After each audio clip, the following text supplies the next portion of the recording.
I hope you guys are doing great. We will start our discussion with the next chapter. This is the last chapter of Module 3, chapter number 18. Interesting chapter है. पहली बार ICAI के module में ऐसा कोई chapter उन्होंने include किया है. क्यों इंक्लूड किया आपको ये भी बोलता हूँ. फिर ऑब्वियसली कैसे इंक्लूड किया है, किधर से कॉपी पेस्ट किया है, ये भी आपको पता होना चाहिए. And how much time you need to really required to spend on this chapter, वैसे डिस्कशन करेंगे. We will need maximum 2 lectures. बहुत छोटा सा चैप्टर है आइडियली.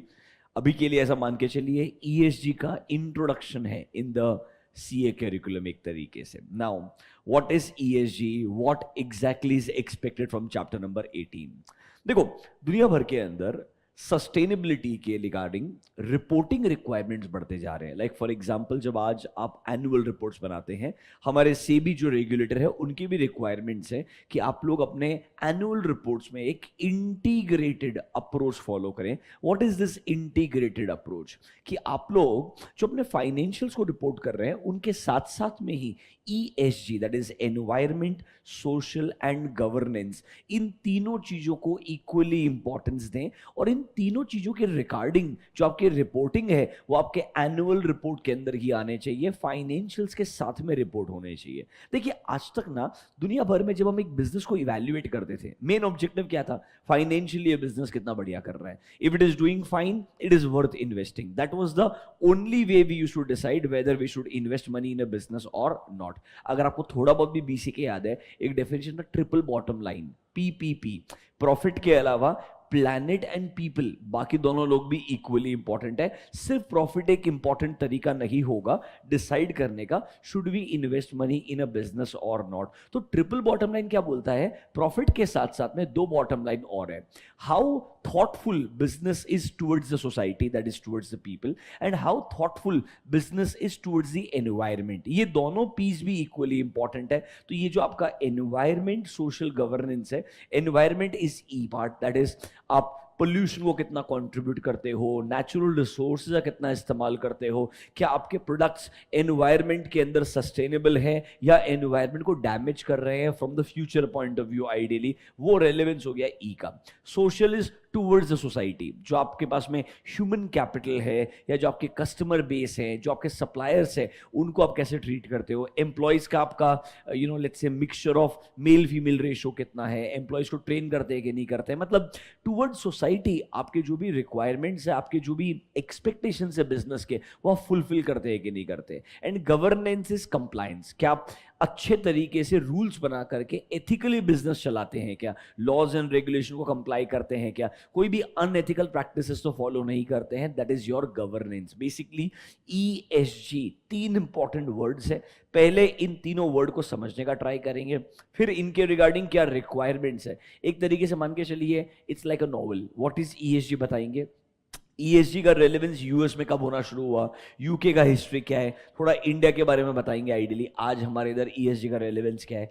फिर नॉर्मली एक लिस्टेड कंपनी अपने लिए एनुअल रिपोर्ट्स में ESG के रिगार्डिंग क्या रिपोर्टिंग देता है, उसके इंपॉर्टेंट प्रिंसिपल्स क्या है, क्या चीजों को इन थॉट सोच करके वो लोग रिपोर्ट्स बनाते हैं, उसके ऊपर आपका कंटेंट लिख करके दिया है. लास्ट में फाइनली एक रेफरेंस आएगा कि कैसे अश्योरेंस एंगेजमेंट्स अब सस्टेनेबिलिटी की तरफ बढ़ रहे हैं, जहां पर एक्सपेक्टेशन है आने वाले टाइम में एक नया इंडस्ट्री बिल्ड होगा. जैसे forensic auditing was a new industry 5 years back.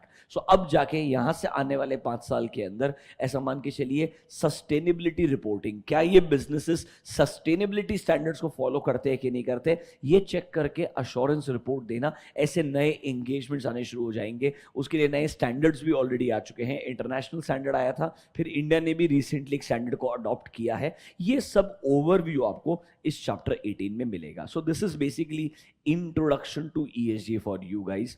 Simple शब्दों में, अगर ये चैप्टर ना पढ़ाऊं और अगर एक्चुअली रिलायंस का या कोई बड़ी 5 कंपनी का एनुअल रिपोर्ट निकाल के आपको वो पढ़ा दूं, कंटेंट मैच होने वाला, कोई डिफरेंस नहीं है. उनका प्रेजेंटेशन थोड़ा और बेटर है, no offence, because obviously they have hired people जिनका फुल टाइम काम ही है सिर्फ ये रिपोर्ट्स बना करके देना.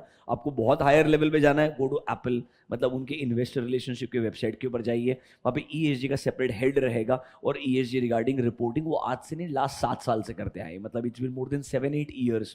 बिकॉज जितना बड़ा कंपनी होता है उतने अलग अलग इन्वेस्टर्स को उसको एंगेज रखना पड़ता है. तो US में एंड यूरोप में ऐसे इन्वेस्टर इन्वेस्टर ग्रुप्स बन गए जो बोलते थे एक बिजनेस पैसा कमा रहा है, दैट इज नॉट सफिशिएंट। क्या वो ईएसजी कंप्लायंसेस कर रहा है कि नहीं कर रहा है, वो इक्वली इंपॉर्टेंट है। तो obviously Apple is in terms of market cap one of the biggest companies in the world, तो उनके लिए तो ईएसजी बहुत रेलेवेंट काफी पहले हो गया था। रादर रिलायंस टारगेट कर रहा है 2035 में कार्बन न्यूट्रल होने का, मतलब Apple is already carbon neutral technically if you ask me in their business front. They are just trying कि हमारे सप्लायर्स और जो बचा सप्लाई चेन है उसको भी हम कैसे नेट कार्बन जीरो बना दे आइडियली। वो टारगेट जो है एप्पल का वो 2030 का है, रिलायंस का खुद का इंडिविजुअल लेवल पे 2035 का है। Please understand there is a huge gap. Ideally हम दो इंपॉर्टेंट एप्पल्स को कंपेयर कर रहे हैं, एक इंडिया का एप्पल है और एक ऑब्वियसली दुनिया का ग्लोबल एप्पल है, बट स्टिल ये रेलेवेंस हमारे मॉड्यूल्स में अब जाकर के आया है। पर वैसे दुनिया के अंदर लास्ट 7-8 साल से ये बहुत इंपॉर्टेंट बन गया है। मुझे डेफिनेटली लगता है आने वाले 10 साल में इंडिया के लिए ये एक बहुत बड़ा इंडस्ट्री बन जाएगा। तो रीजन इज सिंपल, मैं आपको एक स्टेटमेंट दिखाऊंगा, वो स्टेटमेंट देख के आप थोड़ा शॉक हो जाएंगे। आज थोड़ा डिस्कशन ऐसा एनुअल रिपोर्ट्स पे होगा क्योंकि ऑब्वियसली इस चैप्टर को पढ़ाने का और कोई तरीका नहीं है, अदर वरना ईएसजी के आपको जो मैं सस्टेनेबल गोल्स वगैरह पढ़ाऊंगा तो वो तो लिखे हुए हैं कि पॉवर्टी को खत्म कर दो, इनकम का इक्विटेबल डिस्ट्रीब्यूशन कर दो, उसमें कुछ पढ़ाने लायक एट अ फाइनल लेवल है नहीं। But look at one interesting line which I wanted to show you guys. One second, बहुत इंटरेस्टिंग लगा मेरे को, मतलब how one of the biggest companies of India is writing this. Reliance 2022-2023 annual report, just read this part. As the Amrut Kal unfolds, India will witness an unprecedented, just one second, unprecedented explosion in economic growth and opportunities. From a $3 trillion economy, India will grow to $40 trillion by 2047. Are you understanding? If India becomes a $40 trillion economy, matlab you can't even imagine how much money will flow. And obviously, it is not impossible. Matlab again, एक leader बोलने के लिए नहीं बोलेगा, I am sure statistical numbers ऐसे fit होते होंगे in terms of growth factor को लेते हुए कि जिस स्पीड से हम ग्रो कर रहे हैं, रादर ये तो लोग बोल ही रहे हैं ऑलरेडी दैट जिस स्पीड से हम ग्रो कर रहे हैं प्रॉब्ली 3 ट्रिलियन के बाद में जो पहला वाला अगला 4 ट्रिलियन है, मतलब ऐसा लोग बोलते हैं 1 ट्रिलियन के लिए इंडिया को 60 साल लगा, 60 ईयर्स। सेकेंड ट्रिलियन के लिए 8 साल लगा, 3rd ट्रिलियन के लिए 7 साल लगा। मतलब यहां से आगे जो नंबर है वो और कम होते जाएगा। They are expecting after 5 to 7 years every year 2030 के बाद में एवरी ईयर 1 ट्रिलियन से हमारा नंबर बढ़ते जाएगा। So obviously reaching 40 by 2047 is not really a big deal, because after 2030 से 47 मतलब हर 17 साल में 1 साल से ट्रिलियन से बढ़ने वाले हैं अपन टेक्निकल टर्म्स के अंदर।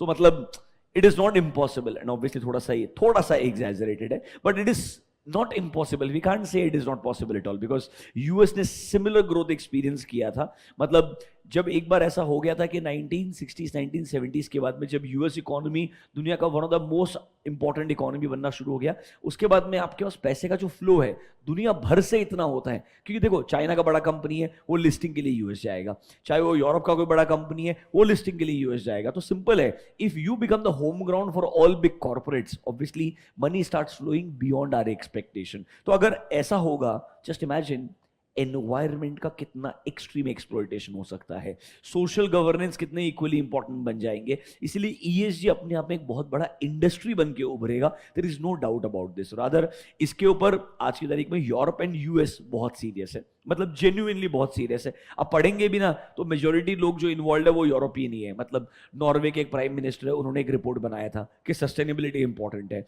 वहां से ही सब शुरुआत हुआ है। Because honestly speaking the countries they have a third world problems because they are so rich. People don't have a basic problem कि रोटी कपड़ा मकान कैसे आएगा, तो उनके नए प्रॉब्लम्स है। रोटी कपड़ा मकान तो है ही है by default, you get my point. वो प्रॉब्लम ही नहीं है। ये जो फ्लास्क है ये किस मटेरियल से बना है वो इंपॉर्टेंट है, मेरे को जानना है ये सस्टेनेबल है कि नहीं है। हमारे इधर नया प्रॉब्लम है, everyone should have flask and everyone should have a chai और पानी to drink. Do you get my point? तो ऑब्वियसली डेवलपिंग कंट्री के अपने चैलेंजेस होते हैं और डेवलप्ड कंट्री ये सोच पाता है बिकॉज वो ये थॉट प्रोसेस को अफोर्ड कर पाता है। ऑब्वियसली आने वाले 15 साल के अंदर इंडिया भी सेम ग्रोथ एक्सपीरियंस करेगा, तो ईएसजी डेफिनेटली एक बड़ा इंडस्ट्री बन जाएगा। अभी हम एकदम बेसिक स्टेज पे, मतलब this is like the first stage you can से, जहां पे सिर्फ इंट्रोडक्शन हुआ है ईएसजी का अपने कंट्री के अंदर। थोड़ा आपको ओवरव्यू दिया है, अब हम डिस्कशन शुरू करते हैं। आपका मॉड्यूल क्या बोलता है? Let's start with what is sustainability and what is ESG. Don't worry, interesting reports दिए हैं बहुत सारे, और रिलायंस ने भी लास्ट 2-3 साल से रिपोर्ट देने शुरू किया ऑनेस्टली। पहले आता था ईएसजी रिपोर्टिंग, बट इतना डिटेल में देखिए, business responsibility and sustainability report separately, then your integrated annual report online वाला, मतलब ये रिपोर्टिंग पहले कम था। आज अगर आप देखेंगे एनुअल रिपोर्ट में, लुक एट दिस, मतलब पहला मैं अगर 150 पेजेस छोड़ दूं आइडियली यहां तक, अवार्ड रिकॉग्निशन तक, यहां के बाद में look at the remaining report entirely, integrated approach to sustainable growth, 150 से लेकर के ऑलमोस्ट 224 तक, मतलब 75 pages in the annual report is about sustainability today. मतलब ये रेयर है, पहला टोटल 100 पेज में एनुअल रिपोर्ट खत्म हो जाता था। आज मैं बोल रहा हूं एक टाइम आया जब 100 पेज तो सस्टेनेबिलिटी पे लिखा हुआ है और जेन्युइनली लिखना पड़ता है। ये जो सारे प्रिंसिपल्स है ना, नेचुरल कैपिटल, ह्यूमन कैपिटल, ये सब हमारे सिलेबस में उन्होंने बेसिकली क्या किया है, जो जो रिपोर्टिंग रिक्वायरमेंट है उसके हेडिंग उठाए आपके सिलेबस में डाल दिया है आइडियली। मैं एरोगेंट नहीं हूं, मैं बहुत आसानी से प्रेडिक्ट कर सकता हूं आने वाले 3 अटेम्प्ट में क्या क्वेश्चंस आएंगे, बिकॉज ऐसे गिने चुने 5-6 क्वेश्चन है जो वो पूछ सकते हैं एक्चुअली के अंदर इस चैप्टर से। जितना टाइम आप एक्चुअली ये क्वेश्चंस को याद करने में स्पेंड करेंगे, उतना अगर आपने रिपोर्ट पढ़े होते तो आप जिंदगी में कहीं और जाएंगे, पर आपको ऑब्वियसली 5-6 क्वेश्चन याद करने पड़ेंगे, कोई ऑप्शन नहीं है। तो ये ऑलमोस्ट हम लास्ट में रिपोर्ट से मैच करेंगे कि कैसे जो हम कंटेंट पढ़ रहे हैं उसी के अराउंड रिपोर्टिंग किया जाता है। Let's start with ESG। आइए, सस्टेनेबल डेवलपमेंट गोल्स क्या होते हैं, एनवायरमेंट सोशल गवर्नेंस अश्योरेंस क्या होता है। Let's start with number 1, introduction to sustainability. सिंपल शब्दों में सस्टेनेबिलिटी का मतलब होता है आपका जो आज का ग्रोथ है ना, it should not compromise the growth of future. मतलब ऐसा नहीं होना चाहिए कि आज आप इतना एक्सप्लॉइटेशन कर दो अपने लिमिटेड रिसोर्सेज का कि फ्यूचर जनरेशन के पास में वो रिसोर्सेज ही ना रहे एक्चुअली में बेसिक ग्रोथ के लिए। ये इंश्योर करना इज बेसिकली इंश्योरिंग सस्टेनेबिलिटी कि आप आज के ग्रोथ पे कॉम्प्रोमाइज मत करो, at the same time future generation के लिए जो रिसोर्सेज का अवेलेबिलिटी है उसको भी प्रॉब्लम नहीं आना चाहिए, एंड ऑब्वियसली एनवायरमेंट को कम से कम डैमेज होना चाहिए। ये एक्सपेक्टेशन है हमारे सस्टेनेबिलिटी का। एक लाइन पढ़िए, प्रोबेबली यू विल अंडरस्टैंड। देखिए क्या बोलता है, sustainability is a concept relating to development of products, goods and services that involves meeting our personal present needs. आज के नीड्स मीट होने चाहिए but without compromising the ability of future generation to fulfil their own needs. ऐसा नहीं होना चाहिए resources का आप इतना एक्सप्लॉइटेशन कर दें कि फ्यूचर जनरेशन के पास में वो बेयर मिनिमम रिसोर्सेज का अवेलेबिलिटी ही ना रहे। ये इंश्योर करना is basically thinking towards sustainability. मतलब जो हम आज कर रहे हैं ये ग्रोथ सस्टेनेबल होना चाहिए, लॉन्ग टर्म तक रहना चाहिए, मतलब फ्यूचर जनरेशन के लिए कॉम्प्रोमाइजेस नहीं होने चाहिए। This is the meaning of sustainability. Point number 2 को आप मार्क कर सकते हैं कि आपको इन सब में से वो पॉइंट नंबर 2 पढ़ना है जहां पे सस्टेनेबिलिटी वर्ड का मीनिंग दिया है। एकदम सिंपल है, BCK के अंदर चैप्टर 6 में भी सेम डेफिनेशन था। आगे बढ़े, नीचे आइए, देखो, the concept of sustainable development is named after, can you see a word, Brundtland report. Basically, she was the you can say former prime minister of Norway multiple times. I think 2 या 3 बार वो prime minister रहे। उन्होंने वो सब prime minister वाला काम खत्म करने के बाद में effectively, मतलब she became part of UN where she started writing about how the United Nations or the world के best organizations should think about the word sustainability. She introduced this concept to the world ideally, and तब से लोगों ने sustainability के बारे में बात करना शुरू किया। एक तरीके से बोल सकते हैं कॉन्सेप्ट का ओरिजिन 100% यूरोप से हुआ है, बट ऑब्वियसली उस समय यूएस भी इक्वली पावरफुल था, तो यूएस एंड यूरोप दोनों मेन कंट्रीब्यूटर है towards the word sustainability. But इनके रिपोर्ट के अंदर पहली बार सस्टेनेबिलिटी का जिक्र किया गया, this is 1990s I think, if I am not wrong. इस तरीके से एक उन्होंने रिपोर्ट बना के बताया कि सस्टेनेबिलिटी दुनिया के लिए इंपॉर्टेंट है, अदरवाइज हमारे फ्यूचर जनरेशन जो हैं after 30 years 50 years they will not have required resources जिस स्पीड से हम लोग आज ग्रो कर रहे हैं। उस रिपोर्ट को बोलते हैं Brundtland report. Her name is Brundtland, I think Gro Brundtland करके नाम है उनका ideally, if I am not wrong.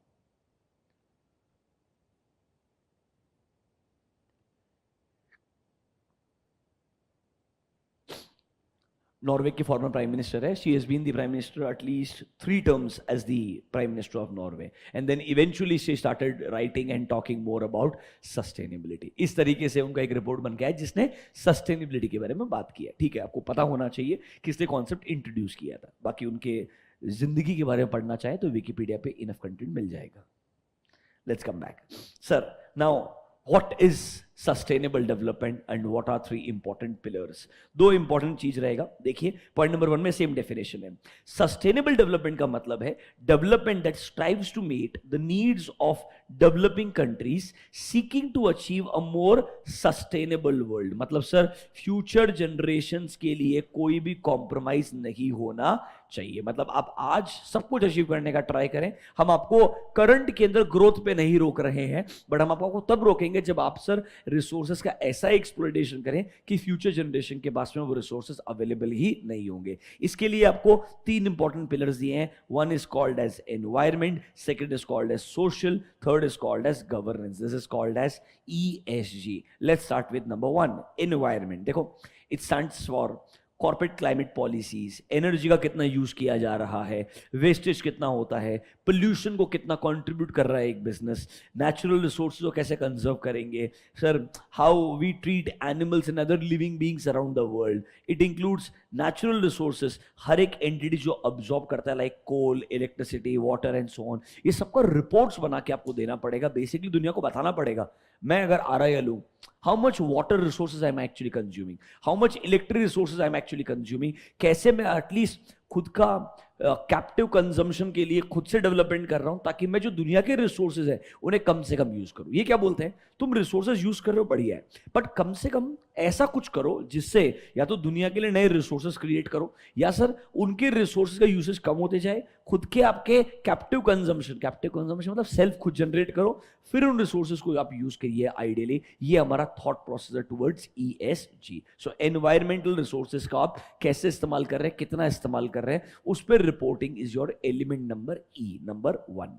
Number 2 आइए सोशल। देखिए it addresses relationship the entity has and the reputation it fosters with people। मतलब लोगों के साथ में, इंस्टीट्यूशंस के साथ में, कम्युनिटीज के साथ में आपका क्या रिलेशनशिप है, that is your social part. देखिए इसमें लेबर इंक्लूड होगा, आपका डाइवर्सिटी एंड इंक्लूजन की मतलब आपके पास जो लोग काम करते हैं वो अलग अलग रिलीजन से बिलोंग करते हैं, क्या मेल फीमेल रेशो कितना है, एज ग्रुप क्या है, ये सब चीजों को सपोर्ट करना इज बेसिकली सोसाइटी को कंसिडर करना when you are doing a business. I will show you all this. ये सब रिपोर्टिंग करना एसेंशियल हो गया आज की तारीख के अंदर। मतलब रिलायंस बताएगा मेरे पास अगर 22,000 एम्प्लॉई है, 22,000 एम्प्लॉय में से लेबरर्स कितने हैं, फुल टाइम बाकी एम्प्लॉयज कितने हैं, उसका मेल फीमेल कॉम्पोजिशन क्या है, बोर्ड ऑफ डायरेक्टर्स में कितने मेरे पास विमेन डायरेक्टर्स हैं, कमिटीज में मेरे पास कितने विमेन डायरेक्टर्स है। बेसिकली आपको एक पूरा कॉम्पोजिशन देना पड़ेगा, फिर बताना पड़ेगा। जैसे एप्पल जैसा कंपनी है वो प्राउडली बोलता है चाहे आप मेल है या फीमेल है, आपके पेरोल पे उसका कोई इंपैक्ट नहीं आता है। मतलब we follow 1:1 policy when it comes to male female ratio, 1:1 policy when it comes to payment. चाहे आप यूएस के लोकल पर्सन है इसलिए आप मेरे पास काम करते हैं, या आप इंडिया से आकर के यूएस के एप्पल के अंदर काम करते हैं, तब भी हम आपको सेम सैलरी पे करते हैं। We don't give any preference to a local person. इस तरीके का रिपोर्टिंग से क्या होता है, कंपनी कितना सोसाइटी को कंसीडर कर रहा है इंपॉर्टेंट ये पता चलता है। ऐसे reporting requirements in ESG norms की वजह से आए हैं। सो E is environment, S is your society. इसमें आपका एम्प्लॉय रिलेशन एक इंपॉर्टेंट पार्ट बनता है। थर्ड वन देखिए गवर्नेंस। ये अच्छा है, यहां पर आपके इंटरनल कंट्रोल्स जो आप अडॉप्ट करते हैं ताकि आप इफेक्टिव इन्वेस्टमेंट डिसीजंस, मतलब आप जो भी इन्वेस्टमेंट्स कर रहे हैं क्या सर वो नेचुरल रिसोर्सेज को एक्सप्लॉइट तो नहीं कर रहे हैं। लाइक आपको क्लासिक एग्जांपल बोलता हूं, अब बिजनेस जो एक्चुअली ESG में फिट ही नहीं होता है, मतलब आज की तारीख में बहुत स्ट्रॉन्ग तरीके से होता है बट वो ESG में फिट ही नहीं होता। माइनिंग, अब माइनिंग की वजह से क्या हो रहा है, आप नेचुरल रिसोर्सेज को एक्सट्रैक्ट कर रहे हो। माइनिंग का बिजनेस ही एक है, गड्ढा खोदने का, जमीन में से जो रिसोर्सेज बाहर निकालने का है। अब unless this mining is essential कि भाई ऑन अ डेली बेसिस अगर ये माइनिंग नहीं किया तो लोगों की जिंदगी रुक जाएगी, तो हम मानते हैं इंपॉर्टेंट है। बट आज की तारीख में फॉर एग्जांपल मार्बल का माइनिंग समझ लीजिए, यूरोप के अंदर एक्चुअली इटालियन मार्बल, मतलब यूरोप से मेजोरिटी मार्बल दुनिया भर के अंदर जाता है। जस्ट इमेजिन यूरोप में ऑलरेडी गांव जो आपके कंट्रीज है वो बहुत छोटे छोटे हैं, पॉपुलेशन बहुत लिमिटेड है आइडियली, वहां के लोग highly sensitive to the environmental changes. वहां पर जिस स्केल से आज भी माइनिंग होता है, लोग ऐसा बोलते हैं जो पहला इंडस्ट्री परमानेंटली बैन हो जाएगा बिकॉज ऑफ ESG, एक पॉइंट के बाद में वो माइनिंग इंडस्ट्री होगा जहां पर आपका पत्थर बाहर निकल रहा है। मतलब बेसिकली तो अब नया इंडस्ट्री क्या हो गया, सस्टेनेबल बिल्डिंग मटीरियल। अब देखो, मैं अगर मार्बल निकालना बंद कर दूंगा तो लोग जमीन में तो कुछ तो लगाएंगे ना, तो बेसिकली सिंथेटिक मार्बल हो गया, या कुछ ऐसा प्रोडक्ट जो आप मशीन के थ्रू बना सकते हो which will act like a replacement. इसीलिए तो टाइल्स पिकअप होना शुरू हो गया। अब टाइल्स बोलते हैं ना, इंडिया में ऐड आता है कजारिया, भारत की मिट्टी से बना है। Basically tiles is made from the sand, but वो भी तो नेचुरल रिसोर्सेज है। तो लोग क्या बोलेंगे, वेस्ट को यूज कीजिए टू क्रिएट समथिंग न्यू। मतलब फॉर एग्जाम्पल, आपके जो पेड़ पौधे हो गए, उसका जो वेस्टेज है, उससे आप निकाल करके कुछ ना कुछ नया पत्थर बनाने का ट्राई कीजिए। आइडियली वो नए इंडस्ट्रीज सस्टेनेबिलिटी को सपोर्ट करते हैं। एग्जिस्टिंग बिजनेस क्या कर रहा है उस पर कंट्रोल लगाएंगे, पर नए बिजनेस को प्रमोशन तब करेंगे चाहे वो एक्चुअली में प्योरली सस्टेनेबल है, वो वेस्टेज से नया प्रोडक्ट बनाए। That is actually sustainable businesses, जो आने वाले टाइम में आपको देखने को मिलेंगे। कल ये कंपनी के बारे में पढ़ रहा था, यूएई बेस्ड बिजनेस है, जो क्या करता है, आपके ये डेट के जो ट्रीज होते हैं, डेट खजूर के जो पेड़ होते हैं बड़े बड़े, समझ लो मेरा बात, उन पेड़ों का जो वेस्टेज होता है, वो वेस्टेज से बोर्ड बनाता है। आपका जो वुडन बोर्ड होता है ना, प्लाई बोर्ड, वो बोर्ड बनाने वाला काम है। वो बहुत सालों से रिसर्च कर रहे थे, फाइनली 2020-21 के अंदर वो फाइनली एक बोर्ड बना पाए which is as strong as a normal board. तो जस्ट इमेजिन, आपका जो वुड का कटिंग वाला पार्ट है, उसके जो बाकी रिसोर्सेज है वो खत्म हो जाएंगे, उनका कोई यूसेज नहीं है। आपके पास डेट के ट्रीज भर भर के हैं, क्योंकि डेट का जो काम है वो ऑलरेडी बहुत स्केल पे यूएई के अंदर। वेस्टेज को आप यूज कर रहे हैं आप बोर्ड बनाने के लिए, एंड दिस से it can be very beautiful board.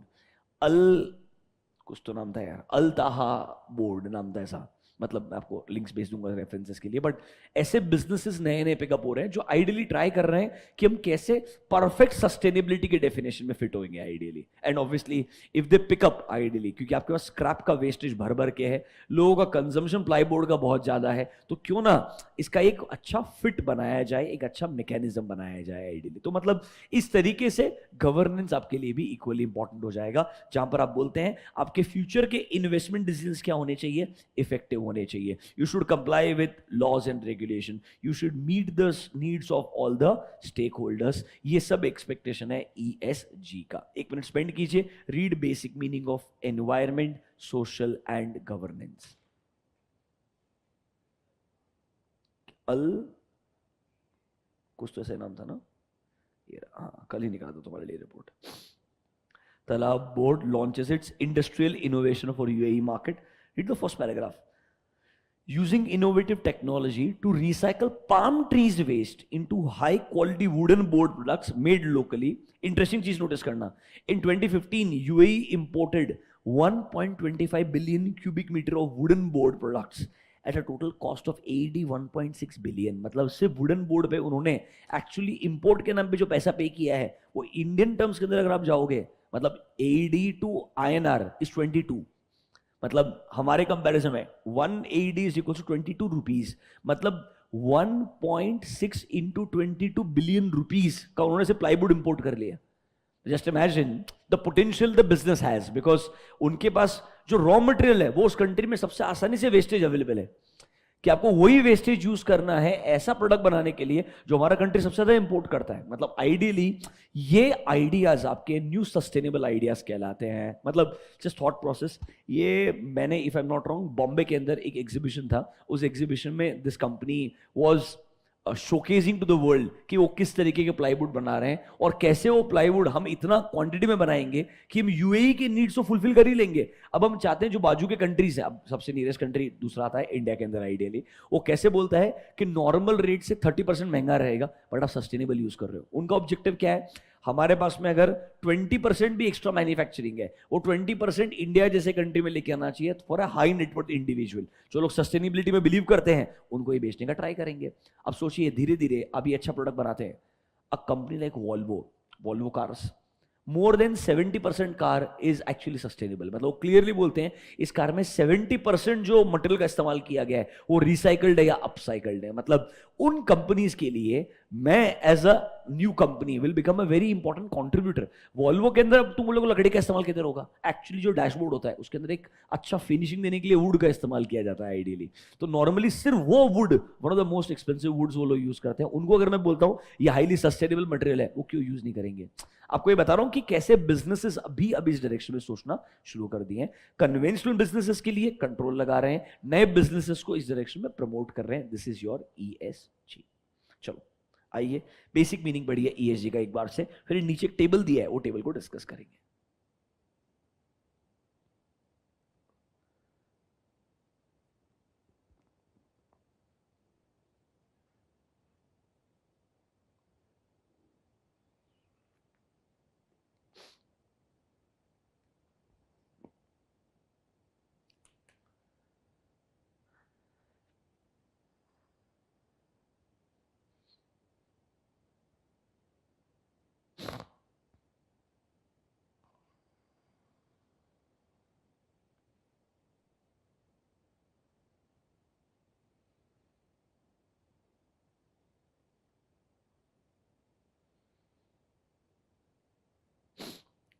पढ़ा आपने?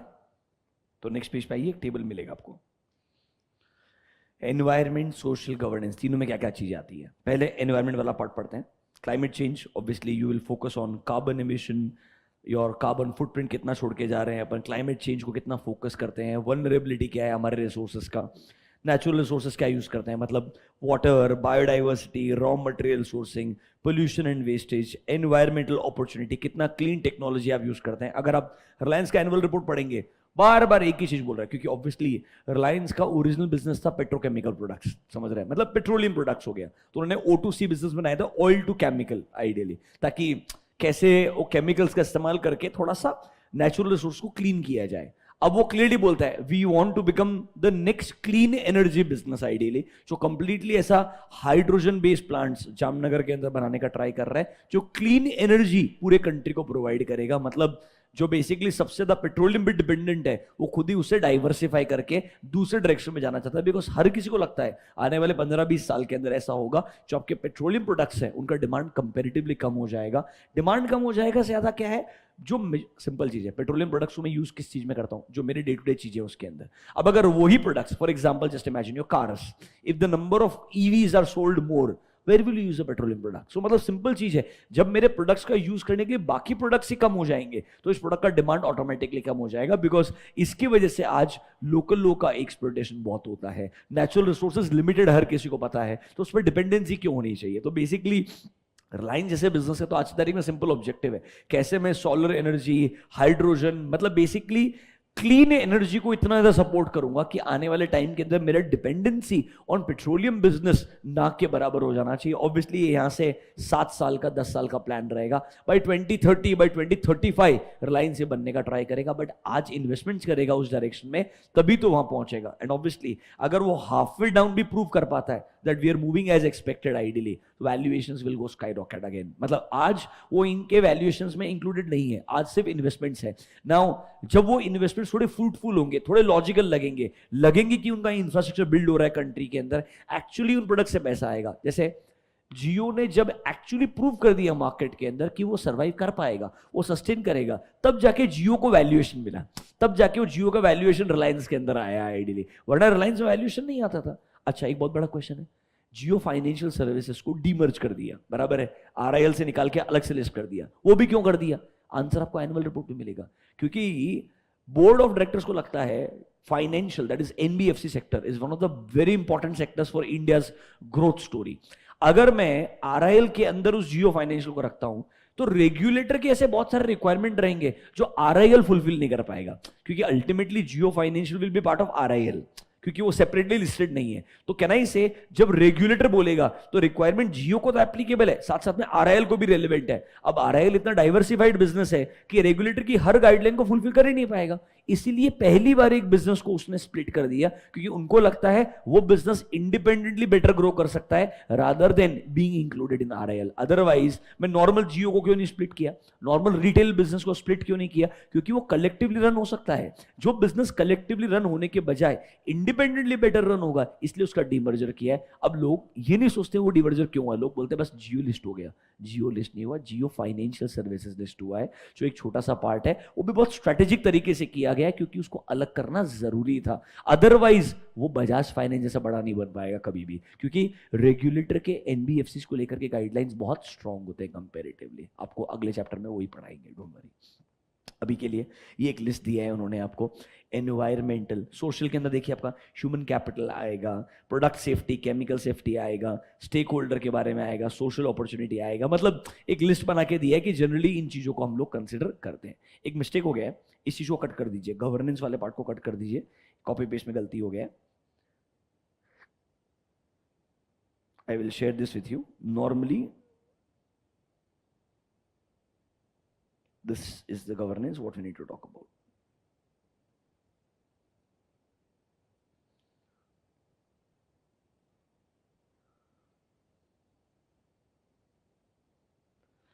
So governance will include your corporate governance, that is लोगों को आप पैसा कितना पे करते हैं, ओनरशिप स्ट्रक्चर कैसा है, अकाउंटिंग कैसे होता है, रिपोर्टिंग कैसे होता है, स्टेक होल्डर्स को टाइमली बेसिस पे रिपोर्ट मिलती है कि नहीं मिलती है, एथिकल बिहेवियर होना चाहिए बिजनेस के अंदर, कोई भी कंपटीशन को नेगेटिवली इंपैक्ट करेगा वो प्रैक्टिसेस नहीं होनी चाहिए, टैक्सेशन के रिगार्डिंग ट्रांसपेरेंसी होना चाहिए, ये सब एक्सपेक्टेशन है आपके गवर्नेंस के साथ में। ऊपर जो गवर्नेंस का डेफिनेशन है वो भी सेम बात बोलता है, कुछ अलग नहीं। आप इसमें से चाहे तो कोई भी 2-3 पॉइंट्स को लिख सकते हैं बाजू के अंदर कि भाई गवर्नेंस में चीज आने वाली है। ये तीनों चीजें मिलकर बनता है ESG।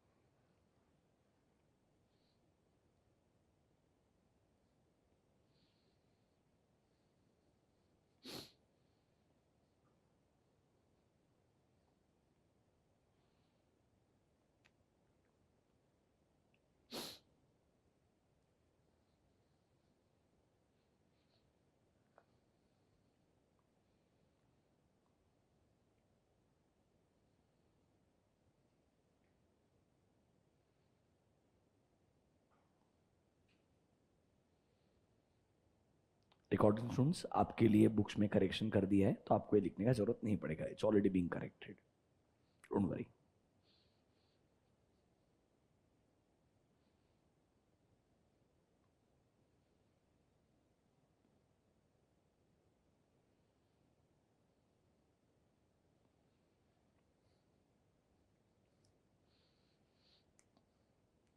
चलो आगे बढ़े। एक तरीके से ये आपका इंट्रोडक्शन था। अब बोलता है ऑब्वियसली जब आप ESG पे रिपोर्ट्स बनाएंगे, include both quantitative as well as qualitative aspects. मतलब आप क्वांटिटेटिव नंबर्स भी प्रेजेंट करें एज वेल एज क्वालिटेटिव, मतलब अपना स्ट्रेटेजी क्या है, फ्यूचर के पॉलिसीज क्या है, कैसे इन चीजों को इंप्रूव किया जाएगा, वो दोनों चीजों को इंक्लूड करें। मतलब sir when you make respective ESG reports, I will show you few examples, वहां पर quantitative as well as qualitative both aspects का मिक्सचर आपको यूज करना होगा। आपके फ्यूचर के स्ट्रेटेजीज भी लिखिएगा, एट द सेम टाइम आज का प्रेजेंट सिचुएशन क्या है ये भी बताइएगा। देखिए क्या बोलता है, both qualitative reports tend to describe your strategy and policy, as well as quantitative will define your important numbers और key performance indicators कि हम किस एरिया में अच्छा परफॉर्म कर रहे हैं एंड किस एरिया में बुरा परफॉर्म कर रहे हैं। लाइक फॉर एग्जांपल अगर आप रेफरेंस के लिए देखना चाहेंगे,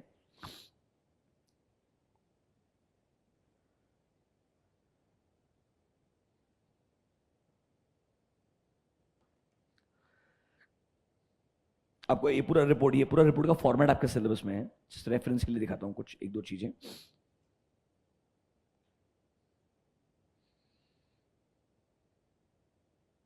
देखो अभी आपका एक रेस्पेक्टिव ESG के लिए सेपरेट कमिटी है, वो ESG के स्पेसिफिक कमिटी में कौन कौन लोग आते हैं पहले उनका रेफरेंस। मतलब ये जैसे रिस्क मैनेजमेंट कमेटी होती है, ऑडिट कमेटी होता है, वैसे ESG का कमेटी है स्पेसिफिकली। उस कमेटी के लोग कौन कौन है, ऑब्वियसली इट स्टार्ट्स विद सबसे पहले कंपनी क्या है, वहां से बेसिक इंट्रोडक्शन से शुरू होता है। देखिए फॉर एग्जांपल फर्स्ट चीज, हमारे पास में 22,000 प्लस एम्प्लॉइज हैं एंड दुनिया भर के 92 प्लस कंट्रीज को हम लोग एक्चुअली टारगेट कर रहे हैं।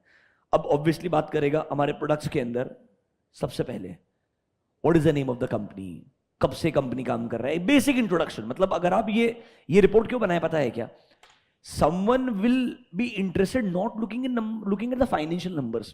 फाइनेंशियल नंबर तो RIL का बढ़िया हर किसी को मालूम है, वो हम बाद में देखेंगे। It is a good company in India to invest. What is more important is it actually a ethically run business? It is actually a business which thinks also about society. Is it a business जो actually में अच्छे से governed है, non compliances नहीं करता है, वो कहां से पता चलेगा। इसके लिए मेरे को एक separate business report, sustainability reporting के ऊपर एक separate report बना करके दिया है, जो रिपोर्ट पढ़ के मेरे को पता चलेगा कितना अच्छे से बिजनेस को रन किया जा रहा है, एनवायरमेंट को कितना डैमेज कर रहा है, कितने एनवायरमेंटल रिसोर्सेज को ये बिजनेस यूज कर रहा है, ये मुझे रिपोर्ट से पता चलेगा।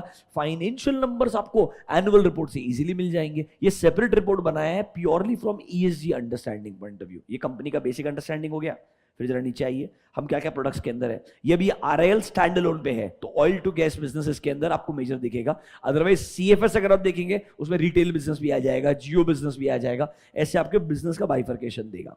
फिर आपको बताएगा कि हमारे पास देखो टोटल नंबर ऑफ एम्प्लॉइज कितने हैं, उसमें परमानेंट एम्प्लॉइज इज 93.77%, एंड जो आपके दिख रहे हैं क्या अदर देन परमानेंट, मतलब मेरे कॉन्ट्रैक्चुअल लेबर्स हो गए वगैरह, वो सब मेरे हैं 6.23%। दैट शोज दैट 93% से ज्यादा लोग मेरे पास परमानेंट है, समझ रहे हो। अब उनका मैंने इंश्योरेंस वगैरह करवाया कि नहीं करवाया है, हेल्थ बेनिफिट्स वगैरह कंसीडर किया है कि नहीं किया है, वो सबका डेटा आपको नीचे मिलेगा। मतलब this is all about this. अब डेटा को देखिए ना, एम्प्लॉइज मेल फीमेल का रेशो देखिए, परमानेंट अदर देन परमानेंट, दिख रहा है बाइफर्केशन आपको। वर्कर्स, ये मेरे एम्प्लॉइज हो गए, मतलब सैलरीड एम्प्लॉइज हो गए, ये मेरे वेजेस वाले वर्कर्स हो गए, उसका मेल फीमेल रेशो आपको कॉम्पोजिशन बना के दे रहा है। मतलब ये सबका ऑब्जेक्टिव है आपको क्वांटिटेटिव डेटा देने का, कि 22,000 लोग अगर काम करते हैं, वो 22,000 का ब्रेकडाउन क्या है आइडियली, उसके अंदर अलग अलग कॉम्बिनेशन अगर बना के चाहूं तो मेरे को कितना डिटेल्स मिल सकता है आइडियली, वो देने का इसका ऑब्जेक्टिव है। फिर देखिए board of directors, total BOD की मैनेजर पर्सनल, फिर जरा नीचे आइए, ये हमारे list of subsidiaries associates in joint ventures, obviously तो आपका रिलेटेड पार्टी का लिस्ट आ गया पूरा का पूरा। देन इन 9 प्रिंसिपल्स है जो आपके सिलेबस में है इंटीग्रेटेड ईएसजी के ऊपर। All these 9 principles they are part of your syllabus. आगे सबसे इंपॉर्टेंट एग्जाम में क्वेश्चन यही आएगा, 9 प्रिंसिपल क्या लिख दो। आगे है, टेंशन मत लो, ऐसे है। अच्छा, कंट्रोल से कंट्रोल भी बढ़िया करता है, डोंट वरी, ठीक है। इसके अंदर मुझे आपको कुछ नंबर्स दिखाने थे। One interesting number I was reading yesterday night.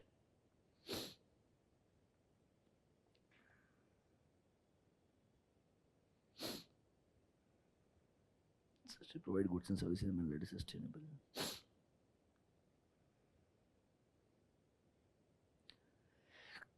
Well-being of employees, हाँ इधर देखो, look at these numbers. Details of measures for the well-being of employees. देखिए, health insurance, accident insurance, maternity benefits, paternity benefits, day care facilities, कितने लोगों को provide किया है। फिर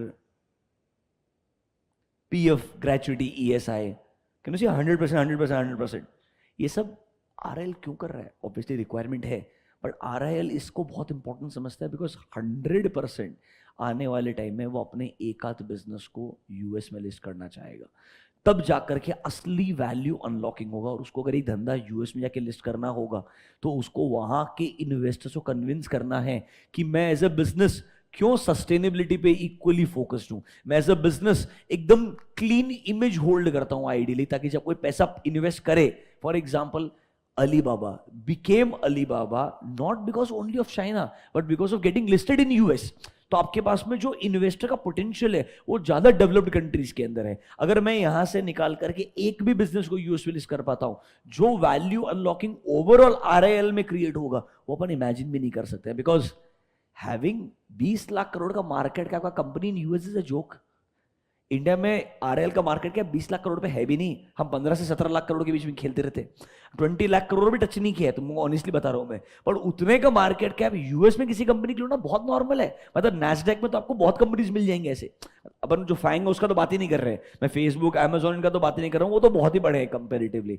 मैं बोल रहा हूं आरआईएल के लिए किसी एक बिजनेस को इतना बड़ा बनाना, and very high probabilities it is going to be your Jio, because that is technology driven business जिसको सबसे ज्यादा वैल्यू मिलेगा एक डेवलप्ड कंट्री के अंदर। बट उस बिजनेस को वैल्यू क्रिएट करने के लिए बाकी पूरा का पूरा एनवायरमेंट और एम्बियंस वैसा क्रिएट करना पड़ेगा कि मैं इंडिया का वो कंपनी हूं जो हर टर्म्स के अंदर परफेक्ट है, रिपोर्टिंग में बराबर है, ट्रांसपेरेंसी मेंटेन करता है, और हर चीजों में मतलब ईएसजी को भी इक्वली इंपॉर्टेंस, ताकि अगर 5 साल बाद जब मैं लिस्टिंग के लिए जाऊं तब अगर ईएसजी का रेलेवेंस बहुत बढ़ जाए तो ऐसा नहीं होना चाहिए आज मैं ईएसजी के बारे में सोच रहा हूं, ये मेरा फ्यूचरिस्टिक अप्रोच होना चाहिए। I should be thinking about this 10 years ahead.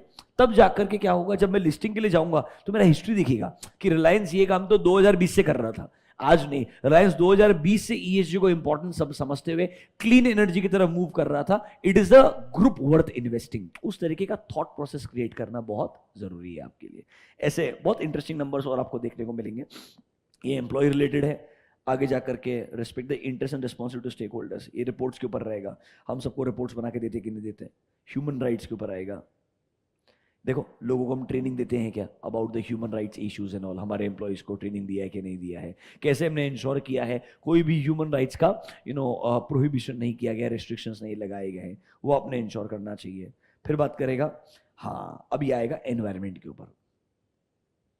Her principal का है, देखो, total electricity consumption, total fuel consumption, दिख रहा है रेफरेंसेस, पूरा data. So it is both quantitative as well as qualitative aspects of reporting. Obviously 9 principles क्या है, उनके बारे में इंडिविजुअल डिस्कशन सब करेंगे। अभी आपको बता रहा हूं कि नॉर्मली कैसे ईएसजी रिपोर्टिंग इन जनरल दुनिया में किया जाता है।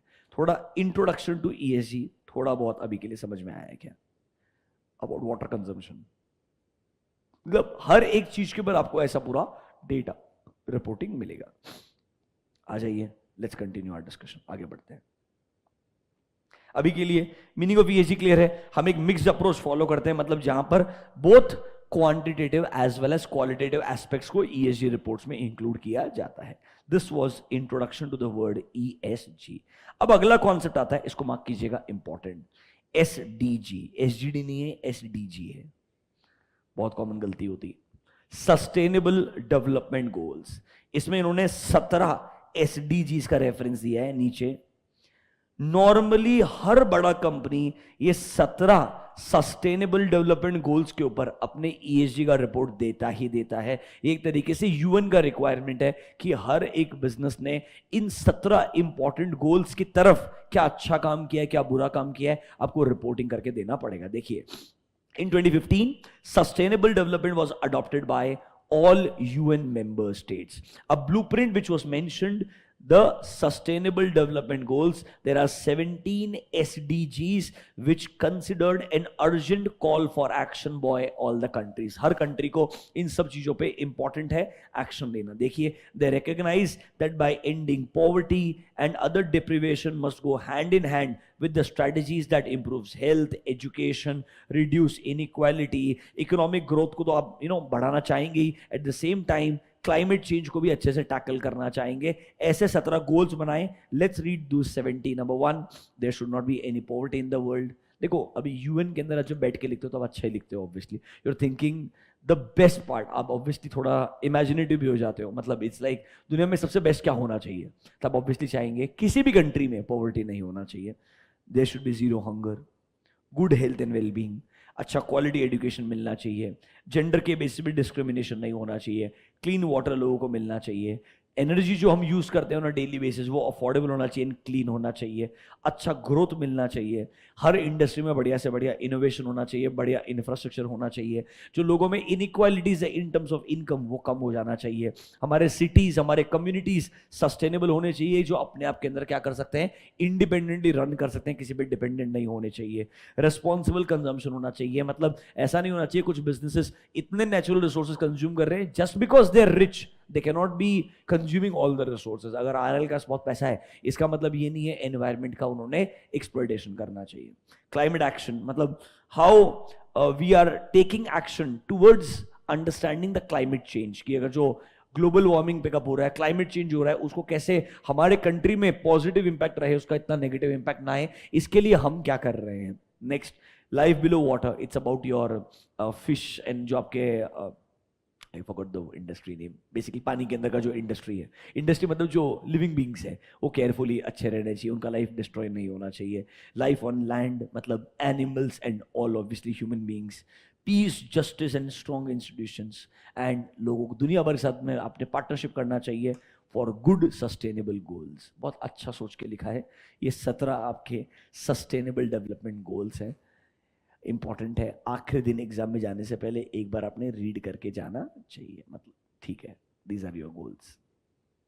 खत्म हो गया एसडीजी। ऐसा अलग अलग चीज में से ढूंढने गए भाई क्या मेरे को एग्जाम के लिए पढ़ने का है, ऑब्वियसली ये सारे गोल्स आपको कंपनी की आज की तारीख में रिपोर्ट्स के अंदर 100% देखने को मिलेंगे। आप एप्पल में जाइए, आरआईएल में जाइए, go to any business, you will definitely get to see this. This is called as sustainable development goals. अभी गुड, अब आ जाओ आगे। Global trend in sustainable reporting, ये तो हिस्ट्री है, मतलब बेसिकली दुनिया भर में क्या हुआ, अलग अलग रिपोर्टिंग इनिशिएटिव्स आए, फिर आईएफआरएस ने क्या किया, आईएफआरएस के ट्रस्टीज ने क्या किया, उन्होंने नए बोर्ड्स बनाए, बोर्ड ने क्या किया, पूरी हिस्ट्री लिखी हुई है मस्त। यहाँ पे लास्ट में पढ़ेंगे, कोई ग्रेट नहीं है, एकदम आखिरी में एक बार रीडिंग करने के लिए, इट्स एंटायरली हिस्ट्री, कुछ काम की चीज नहीं है इधर।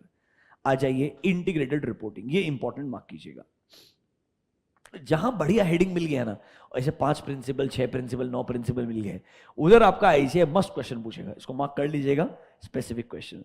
देर are 6 C's of integrated reporting. मतलब सर हम चाहते हैं, जब इंटीग्रेटेड रिपोर्टिंग का मतलब क्या है, वापस से एक बार आपको एक्सप्लेन करता हूं। दुनिया भर में लोग एनुअल रिपोर्ट्स बनाते हैं, पर जहां पर फोकस पूरे फाइनेंशियल्स पे होता है। अब ये बोलते हैं फाइनेंशियल रिपोर्ट के साथ साथ में बाकी एस्पेक्ट्स को भी इंटीग्रेट कर दो, मतलब ईएसजी को अलग मत करो, इंक्लूड ईएसजी के elements in the financial reports itself. There should be a common report, there should be a comprehensive report, एक ऐसा रिपोर्ट जिसपे सब कुछ आएगा। एक एग्जांपल देखना 1 मिनट के लिए, 6 की 6 लिस्ट तुम्हारे सामने है, ठीक है? Look at this report, this is the annual report of RIL, बराबर है? Can you see integrated approach to sustainable growth? Look at your NHMIS, तुम्हारा बुक में देखो headings, natural capital, human capital, manufactured capital, intellectual capital, social capital. दिख रहा है क्या आपको लिस्ट? दिख रहा है क्या? एक ही नहीं रहेगा इसमें, फाइनेंशियल, क्योंकि उसके ऊपर तो पूरी रिपोर्ट है। आई मीन फाइनेंशियल कैपिटल पे तो पूरी एनुअल रिपोर्ट हमेशा से थी ही। Are you understanding? तो उसको छोड़ के बाकी सब चीजों के ऊपर हमने स्पेशल एम्फोसिस अलग से दिया। इंटीग्रेटेड का मतलब है नॉर्मल रिपोर्ट के साथ में ही इन एलिमेंट्स को आपको लेके जाना पड़ेगा। और पता है क्या, ऐसा नहीं नेचुरल कैपिटल में एक पॉइंट लिख दिया खत्म हो जाएगा, 10-10 पेज लिखना पड़ेगा, आपको बताना पड़ेगा आप नेचुरल रिसोर्सेज का कितना इस्तेमाल कर रहे हैं, वो बढ़ रहा है, कंजम्पशन कम हो रहा है, कैसे कम करेंगे, कैसे सस्टेनेबिलिटी को सपोर्ट करेंगे। It's like writing an essay on everyone. Fortunately खुश रहो, आपके सिलेबस में सिर्फ 6 प्रिंसिपल्स क्या है उसका हेडिंग है, उसके बारे में एक एक पॉइंट है। एग्जाम में क्या आएगा, 6 प्रिंसिपल क्या है तुमको बता रहा हूं, आधे पब्लिक को मालूम ही नहीं रहेगा ये एनुअल रिपोर्ट में आता है, मैं आपको बता रहा हूं, क्योंकि एनुअल रिपोर्ट में पढ़ता ही नहीं है। वो एनुअल रिपोर्ट में डायरेक्टली किधर जाते हैं, फाइनेंशियल स्टेटमेंट में चले जाते हैं, या बहुत सारे लोग तो फाइनेंशियल स्टेटमेंट को डायरेक्टली अलग से मिलता है एक लिंक के, एनुअल रिपोर्ट में जाने की जरूरत ही नहीं है। फाइनेंशियल स्टेटमेंट्स पे क्लिक करोगे सिर्फ डायरेक्टली वो भी देखने को मिलेगा वेबसाइट के ऊपर।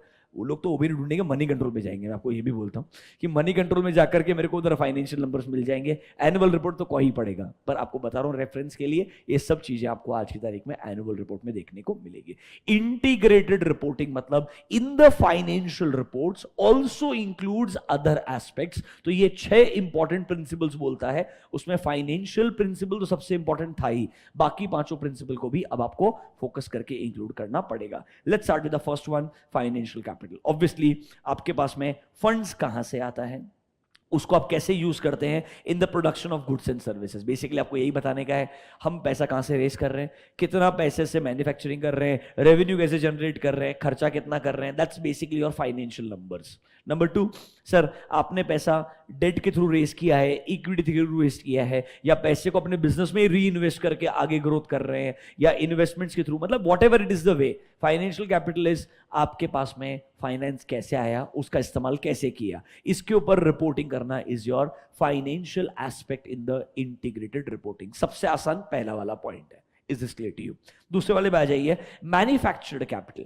मैन्युफैक्चर्ड कैपिटल का मतलब है जो आप लोगों ने, मतलब you know, plant and machinery use करके, टूल्स को यूज करके कोई प्रोडक्ट बनाया होगा। मैन्युफैक्चरिंग मतलब क्या होता है, plant and machinery. It's a huge premises जहां पर आप मशीनरीज लेके आएंगे जिससे कोई नए प्रोडक्ट्स को बनाया जाएगा। So manufactured capital is human created production oriented equipments and tools. Example, your buildings, your infrastructure, your plant and machinery, ये सब चीजें आपके मैन्युफैक्चर्ड कैपिटल में आती है। आपको बताना पड़ेगा इसके लिए आप कितने पैसे का इस्तेमाल कर रहे हैं, इसके लिए क्या क्या रिसोर्सेस का इस्तेमाल कर रहे हैं, क्या ये रिसोर्सेस आपके पास बहुत सारे पड़े हैं and they are sitting idle. Sitting idle मतलब आप रिसोर्सेस को अक्वायर कर चुके हैं but you are not using it for anything, तो माना जाएगा कि आप दुनिया के रिसोर्सेस बिकॉज आपके पास पैसा इकट्ठा करके बैठे पर उनको आप सही तरीके से यूज नहीं कर रहे हैं। ये मैन्युफैक्चर्ड कैपिटल में देखा जाएगा।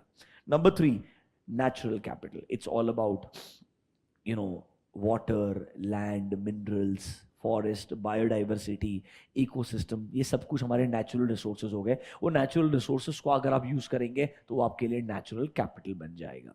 Next one, human capital. It's about my employees. पढ़िए, पीपल्स स्किल्स एंड एक्सपीरियंस, उनका टोटल कैपेसिटी कितना है, how we motivate them to innovate. इसमें देखो क्या आएगा, याद है एक वर्ड था शेयर्ड विजन, स्कूल में पढ़ाया होगा आपको या एसएम में पढ़ाया होगा। शेयर्ड विजन मतलब जो बिजनेस को बिलीव है और जो एम्प्लॉयज को बिलीव है, दोनों सेम ही चीजों बिलीव करते हैं, तो कैसे आप दोनों के ऑब्जेक्टिव्स को अलाइन करते हैं, कैसे उनको बताते हैं कि आपने रेकलेसली नेचुरल रिसोर्सेज का इस्तेमाल नहीं करना चाहिए। देखिए, alignment with and support of organisations governance framework and ethical values, ताकि हम ह्यूमन राइट्स को रिकॉग्नाइज करें, हम कैसे अच्छे से हमारे बिजनेस के स्ट्रेटजी को अप्लाई कर पाएं, कैसे हम एम्प्लॉयज का लॉयल्टी मेंटेन करें, कैसे उन्हें मोटिवेट करें कि वो अच्छे से काम करने का ट्राई करें। ये हमारे ह्यूमन रिसोर्सेज के बारे में बात कर रहे हैं, that will be called as human capital. नीचे आएगा social, this is about the society. देखो, institution and relationship with in and between each community और ग्रुप ऑफ स्टेक होल्डर्स और अदर नेटवर्क्स। देखिए फॉर एग्जांपल, अब आप बहुत सारे सप्लायर से डील करोगे, आप आ रहे हैं, लो you will have lot of suppliers, you will have lot of vendors, you will have lot of IT vendors. आप उनके वेलबींग के लिए क्या काम करते हो, उनको कहीं एक्सप्लॉइट तो नहीं करते हो, बिकॉज वो आपके लिए इंपॉर्टेंट कॉन्ट्रीब्यूटर्स है। फिर आप लेट्स से CSR के नाम पे क्या करते हैं, that is also social aspects. मतलब सोशल एस्पेक्ट में आपके वेंडर्स आएंगे, आपके एम्प्लॉयज आएंगे, आपका सोसाइटी की तरफ आउटलुक आएगा, सोशल वर्क आएगा टुवर्ड सोसाइटी, वो सब कुछ आपके सोशल कैपिटल का पार्ट बनेगा। इसमें हमारे कॉमन वैल्यूज, बिहेवियर, हमारा रिलेशनशिप, कैसे हम हमारे कस्टमर्स को प्रोटेक्ट करना चाहते हैं, सप्लायर्स को प्रोटेक्ट करना चाहते हैं, बिजनेस पार्टनर्स को प्रोटेक्ट करना चाहते हैं। बेसिकली एक सोसाइटी हमें लाइसेंस दे रहा है कि हम बढ़िया से काम करते हैं, इसीलिए हमने चलते रहना चाहिए। Basically society approving you, okay let RIL work, RIL is doing fine, this is your society's approval through a resources called as social resources. पढ़िए एक बार, लास्ट में आएगा इंटेलेक्चुअल कैपिटल, थोड़ा इनोवेशन के बारे में बात करेगा, R&D के बारे में बात करेगा।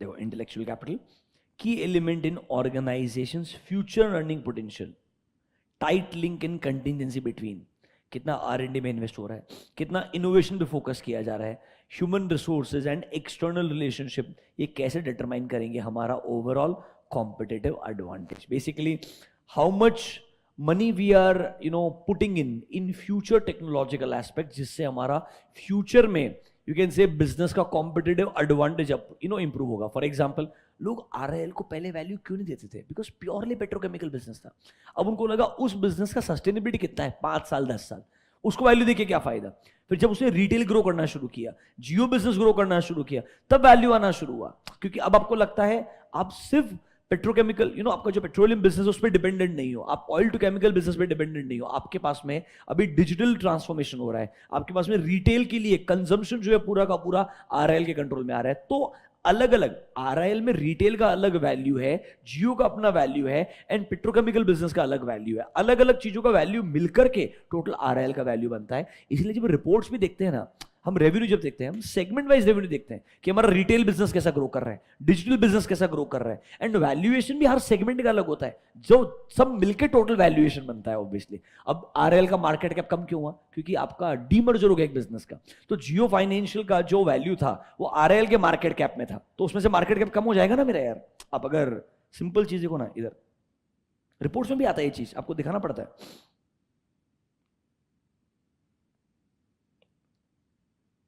देखो मार्केट कैप 21-22 में कितना दिख रहा है, 17,81,000 करोड़, 17,81,000 करोड़। ऊपर देखिए 22-23 15 लाख। क्या वैल्यू कम हो गया कि नहीं हो गया मार्केट कैप? देखो नीचे, market cap on July x D merger of financial undertaking post price discovery of 1772। Basically अगर मैं इसके अंदर जियो फाइनेंशियल का वैल्यू ऐड कर दूं तो एक्चुअली कितना वैल्यू होगा, जबकि कितना रहा है 1577 दिख रहा है, इट शुड बी 1772। मतलब इन सिंपल टर्म्स आपको हर चीज के ऊपर एक अच्छा अंडरस्टैंडिंग देना पड़ेगा, लोगों को पता चलना चाहिए। 5 साल बाद किसी ने RIL देखा तो उसको पता होना चाहिए ना इसमें से एक धंधा ऑलरेडी निकल चुका है बाहर, जो ऑलरेडी इसका पार्ट था। तो इस तरीके का ट्रांसपेरेंसी होना बहुत इंपॉर्टेंट है। अब छोटी छोटी चीजें देखिएगा, फॉर एग्जाम्पल रेवेन्यू, कैसे आपको सिंपल प्रेजेंटेड है, 20 21 21 22 22 23, हर किसी का नंबर आपको क्लियरली मिलेगा, ग्रोथ है कि नहीं है, ईपीएस, डिविडेंड पर शेयर। अब ऑब्वियसली दैट्स कॉमेडी है कि वो 8 रुपए से 9 रुपए चलेगा, तुम समझ रहे हो क्या मेरा? तो इसलिए वो 12% दिखा रहा है, पर वैसे 9 रुपए पर शेयर इज नथिंग, मतलब लिटरली अगेंस्ट द, मतलब अगर market price per share is 2200-2300 रुपए, मतलब तो useless, there is no dividend literally if you ask me. It looks well, तो पीपल ओ 12.5% डिविडेंड, अरे 12.5% डिविडेंड नहीं है, वो ग्रोथ दिखा रहा है, 8 रुपए से 9 रुपए चले गया। I hope you understand that. तो अब थोड़ा देखना भी आना चाहिए, मतलब इस तरीके से आपको नंबर्स मतलब अच्छे से प्रेजेंट होगी। इतना बढ़िया प्रेजेंटेशन आरएल का नहीं, मैं आपको बता रहा हूं बिकॉज मैं इसको 15-16 से फॉलो करते आया हूं। ये बहुत इंप्रूव्ड वर्जन है, मतलब कोई बड़ा बात नहीं है। These people who are hired actually they work for global organizations, कोई बड़ा बात नहीं है। ये रिपोर्टिंग टेम्पलेट्स के लिए, फॉर्मेटिंग के लिए, कैसे प्रेजेंटेशन करना है, they are hiring one of the best in the world, ताकि आप जब वैल्यू मांगने के लिए जाओ दुनिया से कि मेरे को इस धंधे के लिए क्यों वैल्यू मिलना चाहिए, तो दिखना चाहिए ना रिपोर्ट्स के बेसिस पे कि मेरे को क्यों वैल्यू मिलना चाहिए, प्रूव करना बहुत जरूरी है। इसीलिए ये बहुत सिग्निफिकेंट इंप्रूवमेंट है from where they were, honestly speaking. Brilliant report है, टाइम मिले तो पढ़ना, मजेदार। मतलब इतना डिटेल्ड डेटा कंटेंट बहुत रेयरली दुनिया में देखने को मिलता था, जो आज की तारीख में इंडिया का कंपनी प्रोवाइड करता है। मैं सरप्राइज्ड हूं, करना भी चाहिए क्योंकि वो इतना डाइवर्सिफाइड बिजनेस है, इतने रिसोर्सेज कंज्यूम कर रहा है, और हमारा कंट्री भी उस कंपनी पे काफी डिपेंडेंट है up to quite some extent. तो हर चीज के बारे में आपको डिटेल में देखने को मिलेगा। बेसिकली ये आपके हो गए 6 प्रिंसिपल्स, इसको हम इंटीग्रेटेड रिपोर्टिंग में कवर करते हैं। 2 मिनट स्पेंड कीजिए, 6 के 6 नाम याद करने का ट्राई कीजिए। सोचिएगा, दिमाग में अगर पूछ लिया, कम से कम 4-5 तो लिख पाओगे क्या? Think about it. अब थोड़ा एग्जाम के लिए प्रिपेयर करो।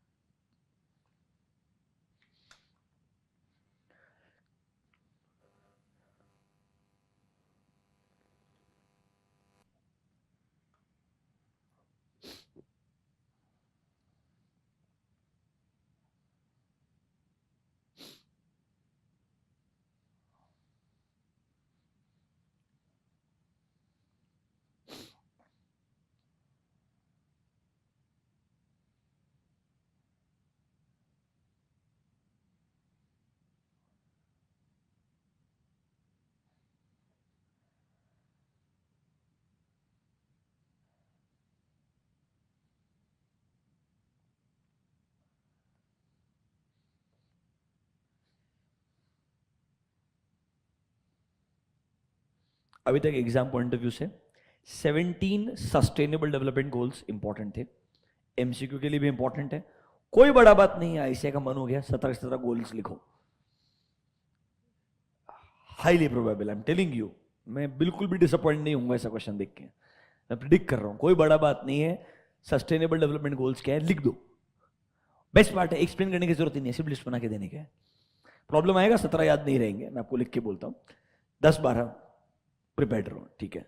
इससे लॉजिकल क्वेश्चन बनेगा ये 6 इंटीग्रेटेड प्रिंसिपल्स के अप्रोच। ये बेसिकली कैसे आपके एनुअल रिपोर्ट में, फाइनेंशियल रिपोर्ट्स के साथ साथ में बाकी चीजें भी आनी चाहिए। अब आ जाइए, दुनिया भर में कैसा ईएसजी ग्रो हो रहा है, global scenario in various countries. पहले बात करेंगे यूनाइटेड स्टेट्स के बारे में। ऑथर को बिल्कुल पसंद नहीं है, इसलिए उसको लिखना पड़ा, उसने एक छोटा सा पैराग्राफ लिखा है। उसको यूके काफी पसंद है, इसलिए उसने यूके के बारे में काफी लिखा है। फिर ऑब्वियसली उसको इंडिया के बारे में तो लिखना पड़ा, evolution of ESG in India. मस्त 2009 से लेकर के 2021 तक हम किधर से किधर तक गए, मस्त हिस्ट्री दिया है। 5 मिनट स्पेंड करते हैं, उड़ा देते हैं, कुछ ग्रेट नहीं है, एक ही बार मेरे साथ देख लो, अगली बार देखने की जरूरत नहीं। इंडिया वाले पे फोकस करेंगे, लॉजिकली क्वेश्चन अगर बनता भी है एमसीक्यू वगैरह तो इंडिया पे बनता है। किधर बनता है, क्या बनता है, बता दूंगा आपको, डोंट वरी। अभी के लिए यूएस के बारे में बात करते हैं।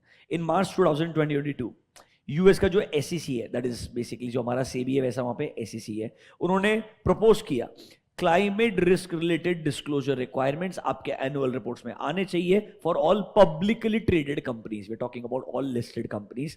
ऐसा डिस्क्लोजर्स आना चाहिए कि आपके बिजनेस का क्लाइमेट के ऊपर कितना नेगेटिव इंपैक्ट आ सकता है, उसके रिगार्डिंग डिस्क्लोजर रिक्वायरमेंट दीजिए। इन देयर एसईसी फाइलिंग, मतलब जब आप एसईसी को, जो लिस्टेड कंपनीज जैसे हमारे इधर एनएसई बीएसई को फाइलिंग करते हैं, क्योंकि ये सेबी का रिक्वायरमेंट है, वहां पर सेबी के इक्विवेलेंट जो बॉडी है वो हमारे लिए एसईसी एग्जिस्ट करता है, securities exchange commission. Basically securities exchange मतलब कैपिटल मार्केट, कैपिटल मार्केट का जो रेगुलेटर है उसको वहां पे एसईसी बोलते हैं, इंडिया में सेबी बोलते हैं। तो देखिए, in their SEC filing companies will be required to discuss financially material climate related risk, जो गाइडेंस दिया है बाय टीसीएफडी, ऊपर टीसीएफडी का रेफरेंस दिया हुआ है, task force for climate related financial disclosures. ऊपर किधर आपको फुल फॉर्म मिलेगा, इधर डरो मत, एक जो चीज हम छोड़ के आए थे जहां पर लास्ट पे जाएंगे, सबके फुल फॉर्म इधर ही है, घबराओ मत। मतलब जितने दुनिया भर के फुल फॉर्म हो सकते हैं उधर लिख के दिए। जीआरआई क्या होता है, टीसीएफडी भी इधर आपको मिलेगा, task force for climate related financial disclosures, टीसीएफडी।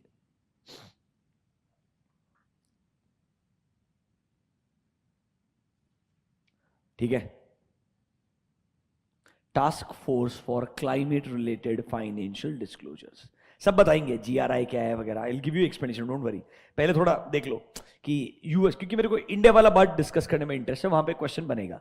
देखो क्या बोलता है, रिपोर्टिंग में देना पड़ेगा कंपनी कैसे है, क्लाइमेट रिस्क मैनेजमेंट, जैसे खुद का रिस्क मैनेजमेंट है वैसे क्लाइमेट रिस्क भी इक्वली इंपॉर्टेंट है, वो कैसे मैनेज करोगे, उसका प्रोसेस क्या है, कैसे रिस्क आप ढूंढने वाले हो, कैसे रिस्क को मैनेज और मिटिगेट करने वाले हो, अलग अलग सिनेरियोस को कैसे एनालाइज करके सोचोगे, हमारे कौन से बिजनेस का कितना नेगेटिव इंपैक्ट आएगा, कैसे इस बिजनेस का इंपैक्ट कम करने के लिए हमें बिजनेस में क्या बदलाव लेके आने चाहिए, इस तरीके का डिसीजन मेकिंग करना पड़ेगा। क्लासिक एग्जांपल देखिए, आपको मैंने बताया था फॉक्सवैगन, वीडब्ल्यू, बताया था कि नहीं बताया था, वीडब्ल्यू के अगेंस्ट में केस फाइल हुआ था ईयर्स बैक कि उनके जो इंजन्स है, उनके जो एमिशंस है वो एज पर स्टैंडर्ड उसके बियॉन्ड थे ideally.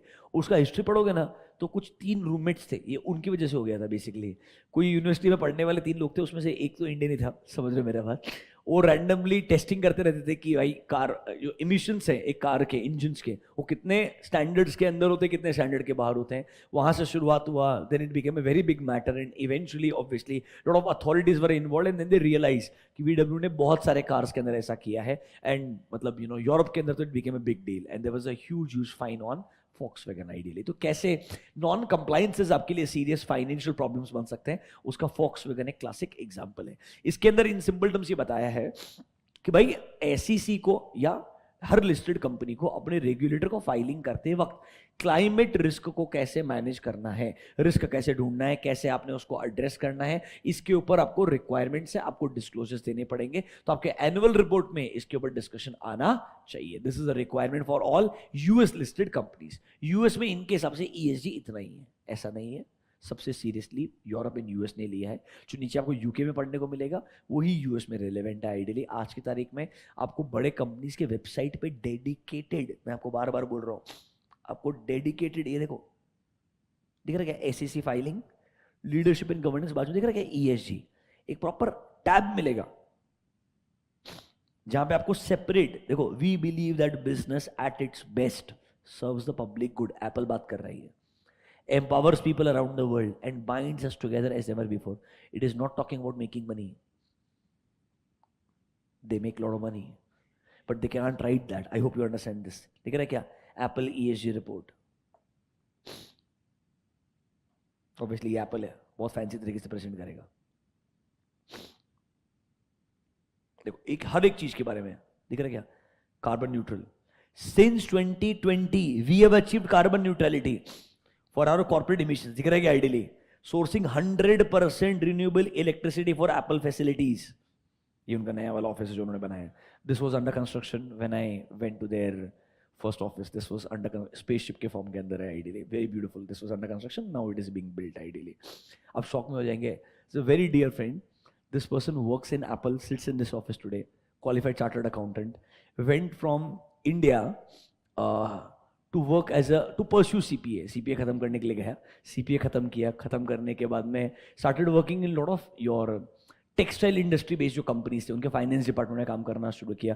Through contracts and through networks eventually Apple के फाइनेंस डिपार्टमेंट के अंदर सीपीए के रिक्वायरमेंट्स थे, उसको वहाँ पे हायर कर लिया and if you get into Apple, Facebook, Google and these companies, obviously these companies have lot of finance employees. उसके अंदर once you become part of it, और अगर आप एक अच्छे strategic team के अंदर आ गए हो जो आपके budgeting वाला काम करता है या financial management वाला काम करता है, it's like for a long term because these companies के लिए financials बहुत important होते हैं and वहाँ पे काम करने वाले लोग बहुत होते हैं. They cannot be dependent on 1% or 2%. तो generally it's a very strategic way कि आप एक technology business में finance department में चले जाओ.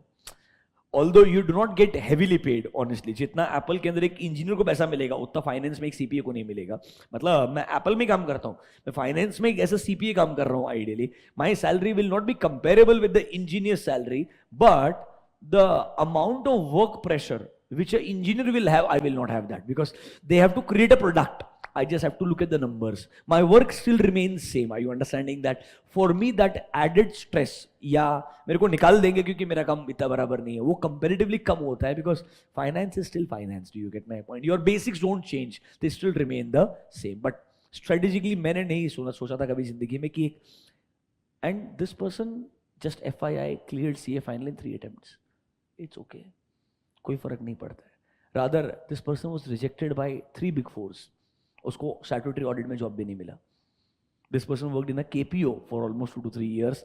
Then went to US, pursued CPA. Obviously वहाँ country में finance के अंदर face to face आपको मतलब अगर फ्रंट ऑफिस में काम करना है उसके लिए आपके पास में लोकल डिग्री होना बहुत जरूरी है. तो will prefer A CPA ideally. वहाँ उसने आराम से 1.5 साल के अंदर एक क्वार्टरली एक पेपर लिख करके धीरे धीरे 4 पेपर खत्म किए सीपीए खत्म किया अपने स्पीड से. आइडियली नॉर्मल कंपनीज के फाइनेंस ऑफिसर्स में काम किया and then eventually reached where that person wanted to. मतलब इट्स पॉसिबल, ऐसा इम्पॉसिबल नहीं होता है. अब हर किसी का जर्नी अलग है. कोई 2 साल में पहुंच जाएगा, कोई मे भी 5-6 साल के अंदर पहुंचेगा. But subjective ultimately it's about the life what you want to live. Remember that. So yes, वो यहाँ बैठता है इसलिए बता रहा हूँ तुमको मैं. We just got to see that. तो आपको रेफरेंस के लिए बताया. ऐसा ऑब्वियसली अभी दुनिया भर के बारे में बताएगा. एक आध पॉइंट पढ़ के देखो. Our values flows through technology we make, the way we make it, and how we care for people and the planet we share. These values, accessibility, education, environment, inclusion, diversity, privacy. कुछ चीजें मेरे को बहुत अच्छी लगी. जैसे एक interesting line दिखाता हूं आपको मैं, which I really liked about Apple. मतलब बहुत कंपनी रेयरली प्राउडली ऐसा बात कर पाता है. Look at this. It's a very big statement by one of the renowned companies in the world. Gender pay equity globally 1:1. Pay equity in the US by race and by ethnicity 1:1. It is tough. Gender pay equity in every country जहां जहां Apple operate करता है 1:1. Pay equity in the US at the intersections of मतलब हर level पे. मतलब we believe in true equality. मतलब actually अगर आप एप्पल के पार्ट हैं तो आप एप्पल के पार्ट हैं. Remember that. हम आपके रिलीजन के बेसिस पे कौन से कंट्री से आप बिलोंग करते हो, आप मेल है फीमेल है, इसके बेसिस पे डिसाइड नहीं करेंगे आपको ज़्यादा पैसा मिलना चाहिए या कम पैसा मिलना चाहिए. बहुत रेयरली कंपनी से बिल्ड कर पाते हैं. एंड ऑब्वियसली ये रिपोर्टिंग इंपॉर्टेंट होती है, सब ESG का पार्ट है. ऐसे आपको ESG रिपोर्ट देखने को मिलेंगे. लास्ट में आपको नंबर्स मिलेंगे कुछ थोड़े से.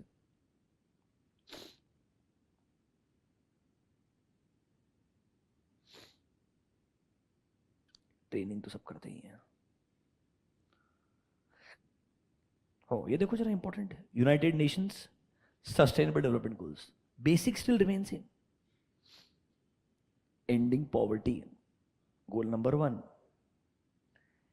And hunger goal number 2. Match करो ना जरा एक बार तुम्हारे मॉडल से प्लीज.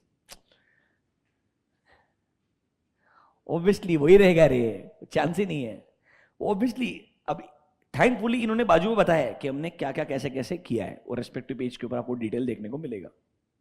5, 6, 7, 8, 9, 10. आपका आखिरी वाला पार्टनरशिप्स करने के लिए बोला था ना, लास्ट वाला goal. Make partnerships with the different countries, organizations, people across the world.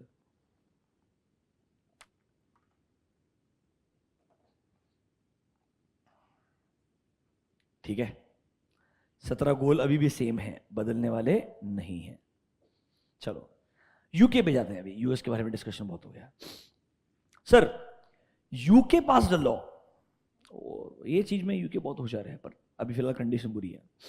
Targeting net zero green house gas emissions by 2050. As a UK green house gas emissions को हम खत्म ही कर देंगे बाय 2050, मतलब नेक्स्ट 27-28 ईयर्स के अंदर। देखो, these rules apply to all large companies that are इधर लिस्टेड या they exceed 500 million in annual turnover और हैव मोर देन 500 एम्प्लॉइज। ये उनकी कंट्री के रिक्वायरमेंट्स है। हमारे कंट्री में सेबी ने मार्केट कैप के बेस पे डिसाइड किया है, कंपनीज जो टॉप 1000 कंपनीज है जिसका सबसे ज्यादा मार्केट कैप है उनके लिए रिक्वायरमेंट बनाए। तो सेबी हमेशा मार्केट कैप से काम करता है। यहां पर थोड़े रूल्स अलग है, नंबर ऑफ एम्प्लॉइज का क्राइटेरिया भी है, अमाउंट के क्राइटेरिया भी है। देखिए, as such companies are required to discuss the strategy, process and due diligence regarding the following. क्या क्या चीज के बारे में उनको रिपोर्ट देने पड़ेंगे? इंपैक्ट ऑन एनवायरमेंट, उनके employees, social matters, respect for human rights, anti corruption and anti bribery. Honestly ये कुछ भी याद मत करना। क्यों बोल रहा हूं? ये सारे के सारे आंसर आपके आगे 9 प्रिंसिपल आएंगे, उससे मैच होने वाले हैं। वो 9 प्रिंसिपल किधर भी लिख के आ जाना, हर दुनिया के सेम कंट्री में, हर कंट्री में ऐसा ही होता है। वो 9 प्रिंसिपल जो है हमने दुनिया भर से कॉपी किए। I will be very honest with you, ये जो दुनिया भर के अलग अलग फोरम्स है, अलग अलग ग्रुप्स जो बना के रखे, हमने उनको मस्त कंट्रोल से कंट्रोल भी किया। आगे जाके 9 प्रिंसिपल्स आएंगे जो हमको इधर बना करके दिए, वो सेम प्रिंसिपल्स आने वाले हैं, ठीक है। देखो, क्लाइमेट चेंज रिलेटेड रिस्क कितना है, इन रिस्क को हम कैसे ढूंढेंगे, कैसे एड्रेस करेंगे, रिस्क को कैसे मिटिगेट किया जाएगा, ये सब आपको रिपोर्ट करके देना पड़ेगा। इस तरीके से उन्होंने थोड़ा हिस्ट्री लिख के दिया, मार्च 21 में क्या किया, अप्रैल में क्या किया। थोड़ा ये मेरे को लगता है ऑथर थोड़ा यूके रह गया है, थोड़ा उसके उस टाइमलाइन था, उसने हर एक महीने का अपडेट दे दिया है, समझ रहे हो। I would say kindly ignore, मतलब यूके का अपडेट पढ़ के मैं क्या ही करूंगा। या तो मेरे को लग रहा है थोड़ा सा मिस्टर सुनक से इंस्पायर होकर के वो पीछे पड़ गए यूके के। सुनक दामाद जी, यू अंडरस्टैंड है, तो उससे इंस्पायर होकर यूके के बारे में इतना I don't understand the logic. Come to India, evolution of ESG in India, mark this as important. ये डेफिनेटली पढ़ने लायक है, हमें पढ़ना भी चाहिए। हमने ईएसजी के बारे में बात करना शुरू किया था 2009 में। ऑनेस्टली 2020 के बाद में हम सीरियस हुए एज अ कंट्री। उसके पहले हम सिर्फ obviously India as a country, जिसको ना हम थोड़े स्मार्ट है, जब दुनिया कोई इंपॉर्टेंट चीज के बारे में बात करती है हम उसके बारे में बात करना शुरू कर देते हैं, ताकि एटलीस्ट लोगों को लगे हम सीरियस है। Do you get my point? Ideally तो हमने 2009 में वो सीरियसनेस दिखाना शुरू किया। हालांकि आपको इंडिया के मेजॉरिटी कंपनीज के एनुअल रिपोर्ट में 2015-16 तक कुछ खास मिलेगा नहीं। मतलब लिटरली ऐसा लग रहा था उन्होंने भी किसी एक ही एजेंट को हायर किया जिन्होंने बहुत सारे लोगों के रिपोर्ट से कंटेंट बनाए थे, मतलब नथिंग ग्रेट।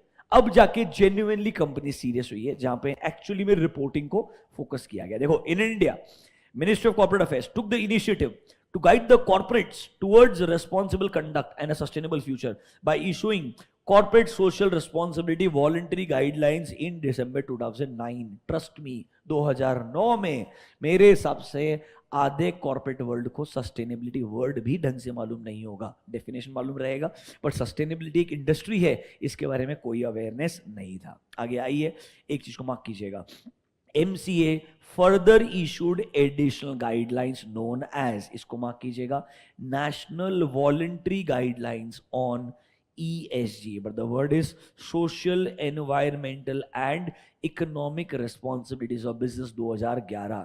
ऐसा अब आपको 2009 से लेकर के 2021 तक का पूरा हिस्ट्री बताएगा। ट्रस्ट मी, इंपॉर्टेंट 2021 ही है जो आज की तारीख में रेलेवेंट है।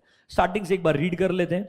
सबसे पहले 2009 के अंदर MCA के गाइडलाइंस आए कि आप इन चीजों को देखना, कंसिडर करना शुरू करें। हम आपको गाइड करेंगे कि कैसे आपने ESG को सीरियसली लेना चाहिए। 2011 के अंदर हमने और एडिशनल गाइडलाइंस, ये नाम बना दिया, नेशनल वॉलंटरी गाइडलाइंस, ऊपर जो बताया on social, environmental and economic responsibilities. पहली बार 2012 के अंदर सेबी ने बोला जो हमारे टॉप 100 लिस्टेड कंपनीज है, कैसे डिसाइड करेंगे टॉप 100? मार्केट कैप के बेसिस पे। मतलब in terms of market cap जो लिस्टेड कंपनीज है उसमें से जो टॉप 100 है उनको एक रिपोर्ट इंक्लूड करना पड़ेगा, that is called as business responsibility report. अगर आपको पता है, अभी मैं जो आपको रिपोर्ट दिखाया था, the name of this report, ये अभी इसको बोलते हैं BRSR। Earlier it was only business responsibility report, अब जाके उसको बोलते हैं business responsibility and sustainability report. ये भी कौन सी ईयर में चेंज हुआ आपके सिलेबस में मस्त लिख के दिया, डरो मत। आगे देखो, 2015 में सेबी ने बोला ठीक है भाई हमने एलओडीआर लेके आया है, तो एक काम करो बीआरआर को, पहले अलग से बोला था कि आपको फॉलो करना है, अब बीआरआर को सेबी के एलओडीआर का पार्ट बना दिया, जो लिस्टेड एंटिटीज के लिए डिस्क्लोजर रिक्वायरमेंट्स एंड ऑब्लिगेशंस है। आपने वर्ड सुना होगा LODR, which is applicable for listed companies, जहां पे ऑडिट कमिटी, उनका रेलेवेंस, बोर्ड ऑफ डायरेक्टर्स का कॉम्पोजिशन, बेसिकली लिस्टेड कंपनीज के लिए कुछ कंपल्सरी ऑब्लिगेशंस है एंड डिस्क्लोजर रिक्वायरमेंट्स है, उसको एक तरीके से लॉ के फॉर्म में बना के दिया है, that is called as LODR. उसके अंदर बिजनेस रिस्पॉन्सिबिलिटी रिपोर्ट को इंक्लूड किया 2015 में। 2017 में सेबी ने रेकमेंड किया अब ना टॉप 100 नहीं टॉप 500 पे जाते हैं, थोड़ा और बढ़ते हैं, तो उन्होंने क्या रेकमेंड किया, इंटीग्रेटेड रिपोर्टिंग करने का है for top 500 listed companies. Her bar determine करेंगे किसके बेसिस पे, मार्केट कैप के बेसिस पे। आगे आइए 2019 में फाइनली कुछ गाइडलाइंस आई, यहां से सीरियसनेस एक्चुअली बढ़ा।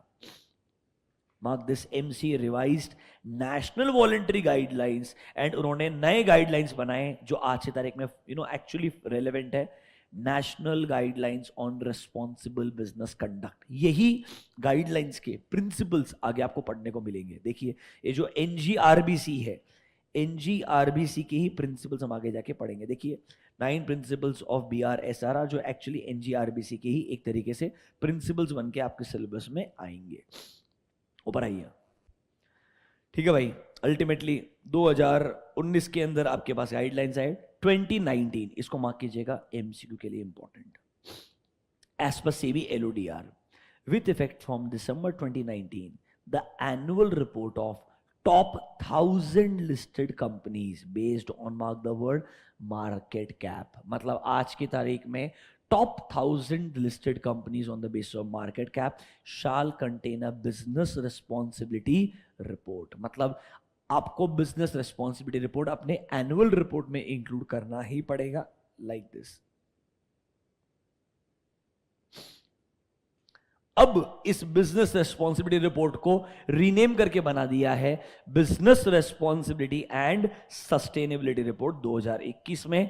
New reporting requirement on ESG parameters will be called as BRSR, that is business responsibility and sustainability reporting. समझा क्या? अब ये बीआरएसआर यही इंपॉर्टेंट है, यहां से पूरा सिलेबस जो है वो बीआरएसआर के ऊपर है। बीआरएसआर कितने सेक्शंस में है, उसमें इंपॉर्टेंट प्रिंसिपल्स क्या है, पूरा डिस्कशन अब एग्जाम पॉइंट ऑफ व्यू से बीआरएसआर के ऊपर ही रहेगा। मतलब जो टॉप 1000 लिस्टेड कंपनीज है इनडायरेक्टली उनको ये रिपोर्ट इंक्लूड करने पड़ेंगे। देखिए the बीआरएसआर requires disclosures from listed companies on their performance against, mark the word, 9 principles जो कहां पर दिए हैं, national guidelines on responsible business conduct. Basically 2 word important है, BRSR is a report.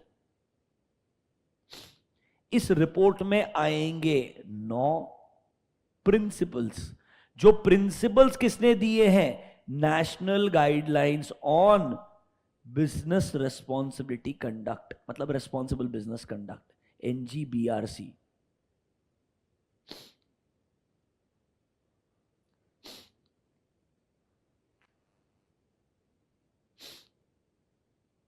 Actually, it should be RBC,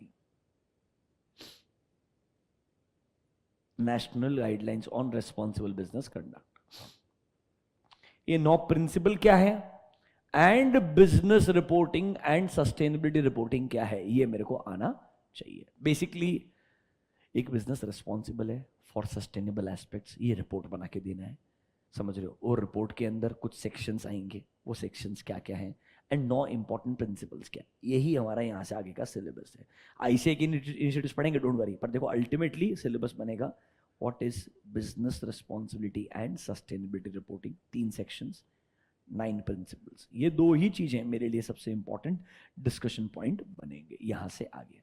एक बार ICI के initiatives पढ़ लेते हैं, अच्छा लगेगा। इन फेब 2020 फिर से इंपॉर्टेंट टाइमलाइन देगा, आईसीआई ने कंस्टिट्यूट किया सस्टेनेबिलिटी रिपोर्टिंग स्टैंडर्ड्स बोर्ड, एसआरएसबी।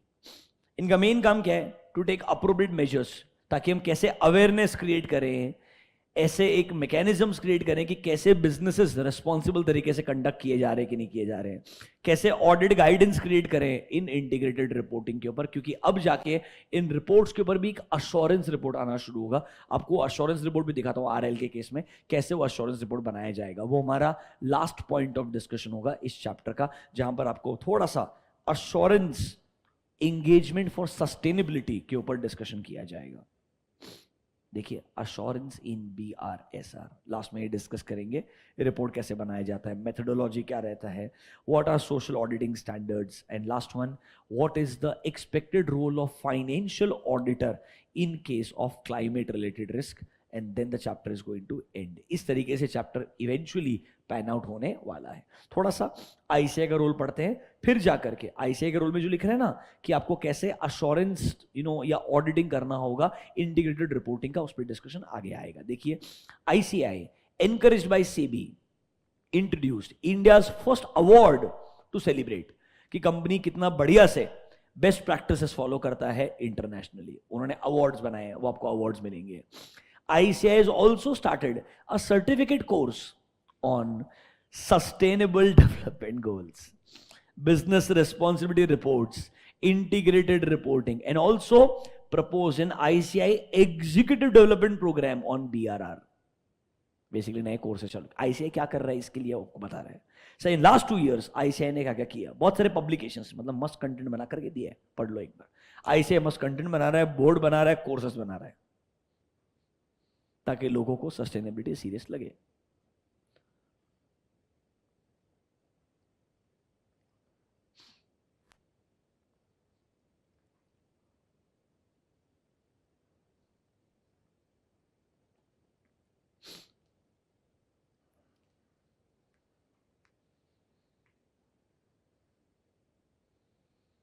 एक बार रीड करके उड़ा दो, आगे कोई काम का नहीं है ये, not very important from exam point of view.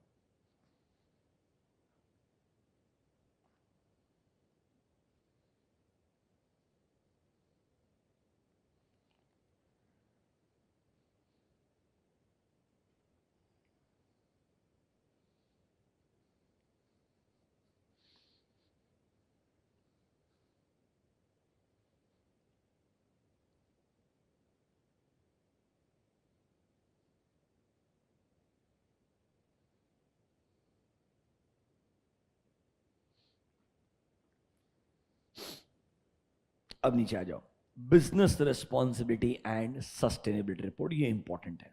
Basically अगर कोई रिपोर्ट बनाएगा, जैसे कि हम डिस्कस कर रहे थे RIL का रिपोर्ट, ये 3 सेक्शंस में आएगा। देखिए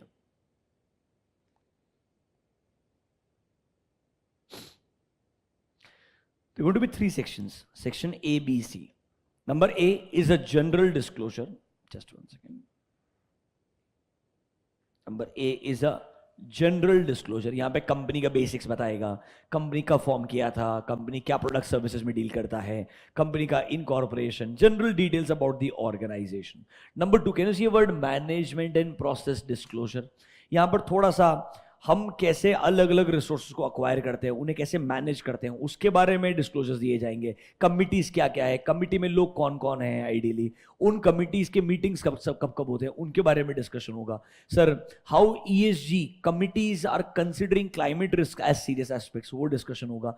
एंड थर्ड में आएंगे आपके जो 9 प्रिंसिपल है, principle by principle, human rights के लिए हम क्या कर रहे हैं, एम्प्लॉइज के लिए हम क्या कर रहे हैं, जो प्रोडक्ट्स हम लोगों को बना के दे रहे हैं, क्यों वो लोगों के लिए बेस्ट पॉसिबल प्रोडक्ट्स है। मतलब वो जो 9 प्रिंसिपल्स है, उनका principle by principle, principle wise performance disclosure देना पड़ेगा। मतलब एक चीज देखिए, पहला चीज जनरल डिस्क्लोजर, कंपनी क्या करता है, look at this, details of the entity, क्या प्रोडक्ट्स एंड सर्विसेज में हम डील करते हैं, हमारे प्रोडक्ट्स एंड सर्विसेज का overall segment by segment bifurcation, कि हमारे कौन से प्रोडक्ट्स का टर्नओवर को कितना कंट्रीब्यूशन है। मतलब आपको मेरे कंपनी के बारे में बेसिक अंडरस्टैंडिंग आएगा, कंपनी क्या है, क्या प्रोडक्ट सर्विसेज बनाता है, ये बेसिक अंडरस्टैंडिंग आपको देखने को मिलेगा। फिर सर मैं सिर्फ लोकल कंपनी हो, इंटरनेशनल कंपनी हो, लोकल के अंदर भी कौन कौन से स्टेट्स के अंदर मैं प्रेजेंट है, देखिए market served by the entity, how many states, कितने कंट्रीज को मैं सर्व करता हूं।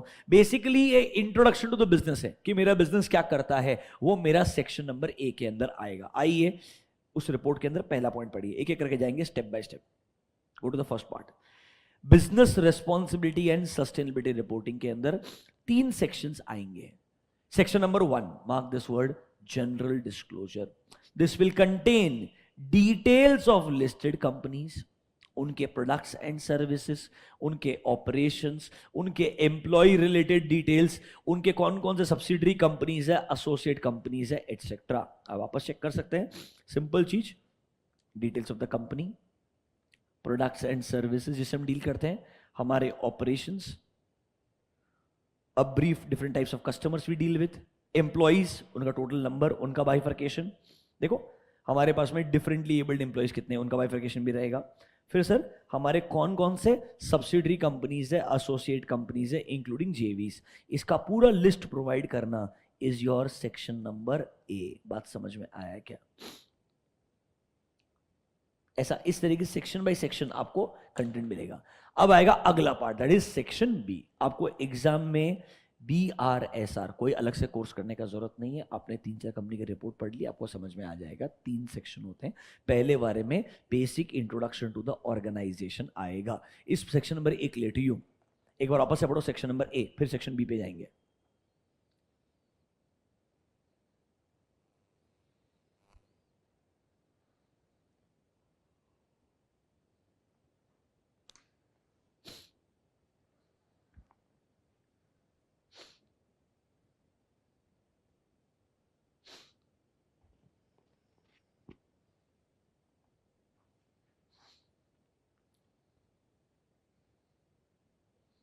अब आ जाओ सेक्शन बी के ऊपर, देखो क्या बोलता है, look at this, management and process disclosures. देखिए इंटीग्रेटिंग द प्रिंसिपल्स, जो आगे वाले प्रिंसिपल्स आ रहे हैं उसको हम कैसे डे टू डे बिजनेस के अंदर इंटीग्रेट करते हैं। Integrating the principles of national guidelines for responsible business conduct into day to day policies, day to day structures and processes, ताकि स्टेक होल्डर्स के इंटरेस्ट को अच्छे से प्रोटेक्ट किया जाए। क्रिएटिंग एडिक्वेट गवर्नेंस, ताकि हम बिजनेस को उनके डिजायर्ड गोल्स की तरफ लेके जाएं। और देखो सिंपल गोल क्या लिखा है, committed to net carbon zero by 2035।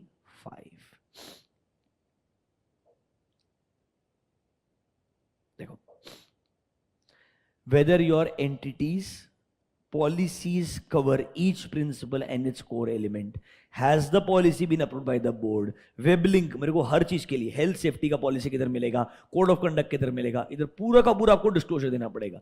मतलब बेसिकली वो आपका एनुअल रिपोर्ट नहीं पढ़े, सिर्फ रिपोर्ट पढ़े तो उसको फाइनेंशियल एलिमेंट छोड़ के हर इंपॉर्टेंट एलिमेंट के बारे में आपका धंधा समझ में आना चाहिए। बेसिकली उस पॉइंट ऑफ व्यू से, उस थॉट प्रोसेस से BRSR को बनाया है। मतलब business reporting and sustainable reporting का ऑब्जेक्टिव यही है कि हम बिजनेस एंड सस्टेनेबिलिटी के रिगार्डिंग सारा रिपोर्टिंग एलिमेंट्स एक जगह पे लेके आए, ताकि ये इंटीग्रेटेड अप्रोच फॉलो हो सकता है। देखिए पूरे लिंक्स रहेंगे हर चीज के लिए, anti bribery, anti corruption, vigil mechanism, whistle blower policy, हर चीज का लिंक आपको देखने को मिलेगा।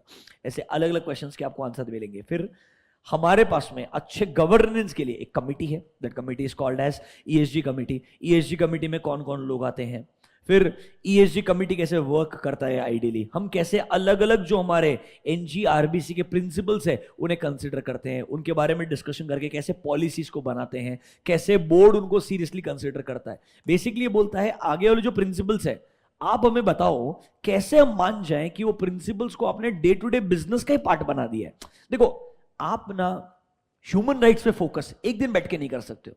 आप जब बिजनेस कर रहे हो उसको डिजाइन करते वक्त ही ह्यूमन राइट्स का प्रॉब्लम नहीं आना चाहिए, ये आपने पहले से दिमाग में रखने का है। आपने एम्प्लॉइज के वेलफेयर के लिए काम करना है, ये आपका बाय डिफॉल्ट थॉट प्रोसेस होना चाहिए। One day you should not think and से आज मैं एम्प्लॉय वेलफेयर करूंगा, तब नहीं होने वाला है। एम्प्लॉय को हायर करते वक्त, उनके इंश्योरेंस लेते वक्त, उनको बेनिफिट्स पास ऑन करते वक्त, हर जगह आपका एक थॉट प्रोसेस होना चाहिए। तो सेकंड पार्ट बोलता है when you design your business, when you are running your business, during that time keep in mind all 9 principles so that your business can be designed in this manner कि आपका business day to day basis पे उन सारे principles को actually में seriously consider करते हुए, follow करते हुए काम करता है। ये थॉट प्रोसेस रखना is your section number B. Section number C B का ही डिटेल्ड एक्सप्लेनेशन है। हर प्रिंसिपल के लिए तुमने क्या किया वो लिख के दो।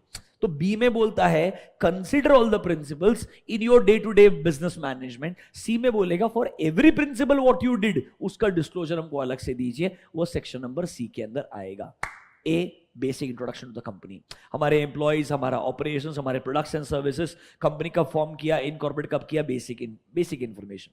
नंबर 2, हम कैसे एज अ मैनेजमेंट ये पॉलिसीज फॉर्म करते हैं जिसमें एक्चुअली में ये जो गाइडलाइंस है, 9 प्रिंसिपल्स है, इनको सीरियसली कंसीडर किया जाता है, कैसे इंटीग्रेटेड अप्रोच रखा है, ये हमारा सेक्शन बी के अंदर डिस्क्लोजर आएगा। सेक्शन सी में हर प्रिंसिपल के ऊपर independent disclosure for every principle what we have done. उसके लिए हमको 9 के 9 प्रिंसिपल पढ़ने पड़ेंगे। उसमें से कुछ मैंडेटरी वाले हैं, कुछ वॉलंटरी वाले हैं, वो 2 बाइफर्केशन भी दिया है, वो समझना पड़ेगा। इतना डिटेल में नहीं है, 9 प्रिंसिपल लिख के दिए हैं बस, बट वो समझने के बाद आपको BRSR थोड़ा और समझ में आएगा। अभी एक ओवरव्यू देके खत्म करता हूं section A, B and C का। आइए come to section A, general disclosure. Section B, management process and disclosure. सिर्फ क्वेश्चंस आएंगे रिलेटेड टू आपके जो पॉलिसीज, आपका जो मैनेज करने का तरीका है, आपका जो लीडरशिप है एंड ओवरसाइट। आगे लिखो, to ensure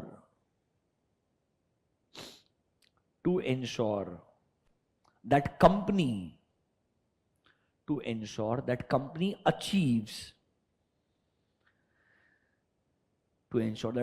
achieves NGRBC principles. Company achieves NGRBC principles. मतलब वो प्रिंसिपल्स कैसे अचीव होंगे, इसके लिए हमने कैसे पॉलिसीज के अंदर ही उसको इंटीग्रेट कर दिया है, डे टू डे बिजनेस के मैनेजमेंट में ही उसको सीरियसली कंसीडर कर लिया है, वो सेक्शन नंबर बी रहेगा। कुछ ऐसे क्वेश्चंस का आंसर जिससे हमको लगेगा you are serious about the principles. What are those principles, जो हम आगे पढ़ेंगे। Section number C, principle wise performance disclosure. Company को रिपोर्ट करना पड़ेगा key performance indicators in alignment with the 9 principles of NGRBC। यहां पे आपको clearly principle by principle bifurcation देना चाहिए। लॉजिकली यहां प्रिंसिपल बाय प्रिंसिपल बाइफर्केशन होगा। देखो, principle number 1, just read the heading, business should conduct and govern themselves with integrity in a ethical manner, transparent manner, and they should accept accountability। इस principle के लिए हमने क्या किया है वो कंटेंट आएगा। Principle 2, we should provide goods and services in a manner that they are safe for my customers and they are sustainable। उस प्रिंसिपल के लिए मैंने क्या किया, तो हर एक चीज के ऊपर आपको प्रिंसिपल बाय प्रिंसिपल रिपोर्टिंग देनी पड़ेगी।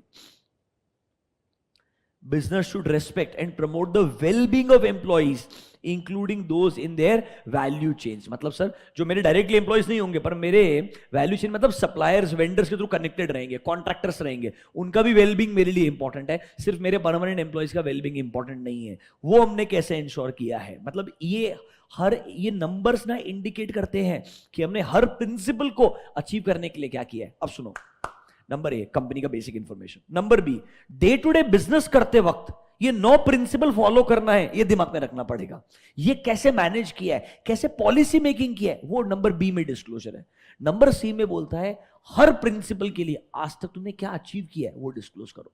तुमने लोगों का वेलबींग इंश्योर किया है ना, कैसे पता है, मैं तुमको एक टेबल दिखा के बताता कि मेरे ये एम्प्लॉइज हैं, इन सबके लिए हमने हेल्थ इंश्योरेंस लिया है, इन सबके लिए हमने एक्सीडेंट इंश्योरेंस लिया है, इन सबको हमने मैटरनिटी बेनिफिट्स दिया है, पैटर्निटी बेनिफिट्स दिया है, डे केयर फैसिलिटी बना करके दिया है। मतलब बेसिकली ये नंबर्स बताते हैं कि हमने डे टू डे बेसिस पे जब काम किया है तो इन प्रिंसिपल्स को हमने क्या करके रखा था, एम्बाइब करके रखा था, इंटीग्रेट करके रखा था। तो मतलब section A, B and C. Section A, basic disclosure of the company.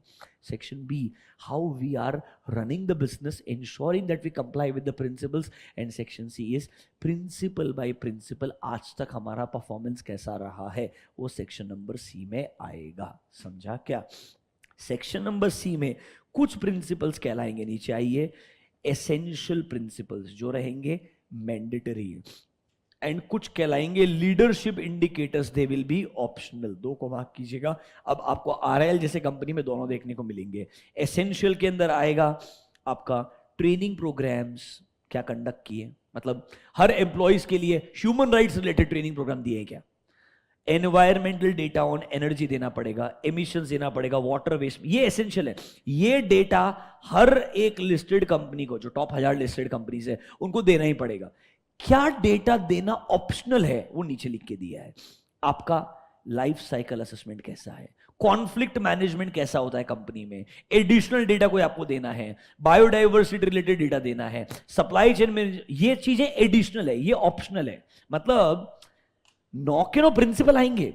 Principal में जो आप डेटा दे रहे हो उसमें कुछ चीजें कंपलसरी है एंड कुछ चीजें ऑप्शनल है। फॉर एग्जांपल, एम्प्लॉय को ट्रेनिंग दिया कि नहीं दिया ये लिखना जरूरी है।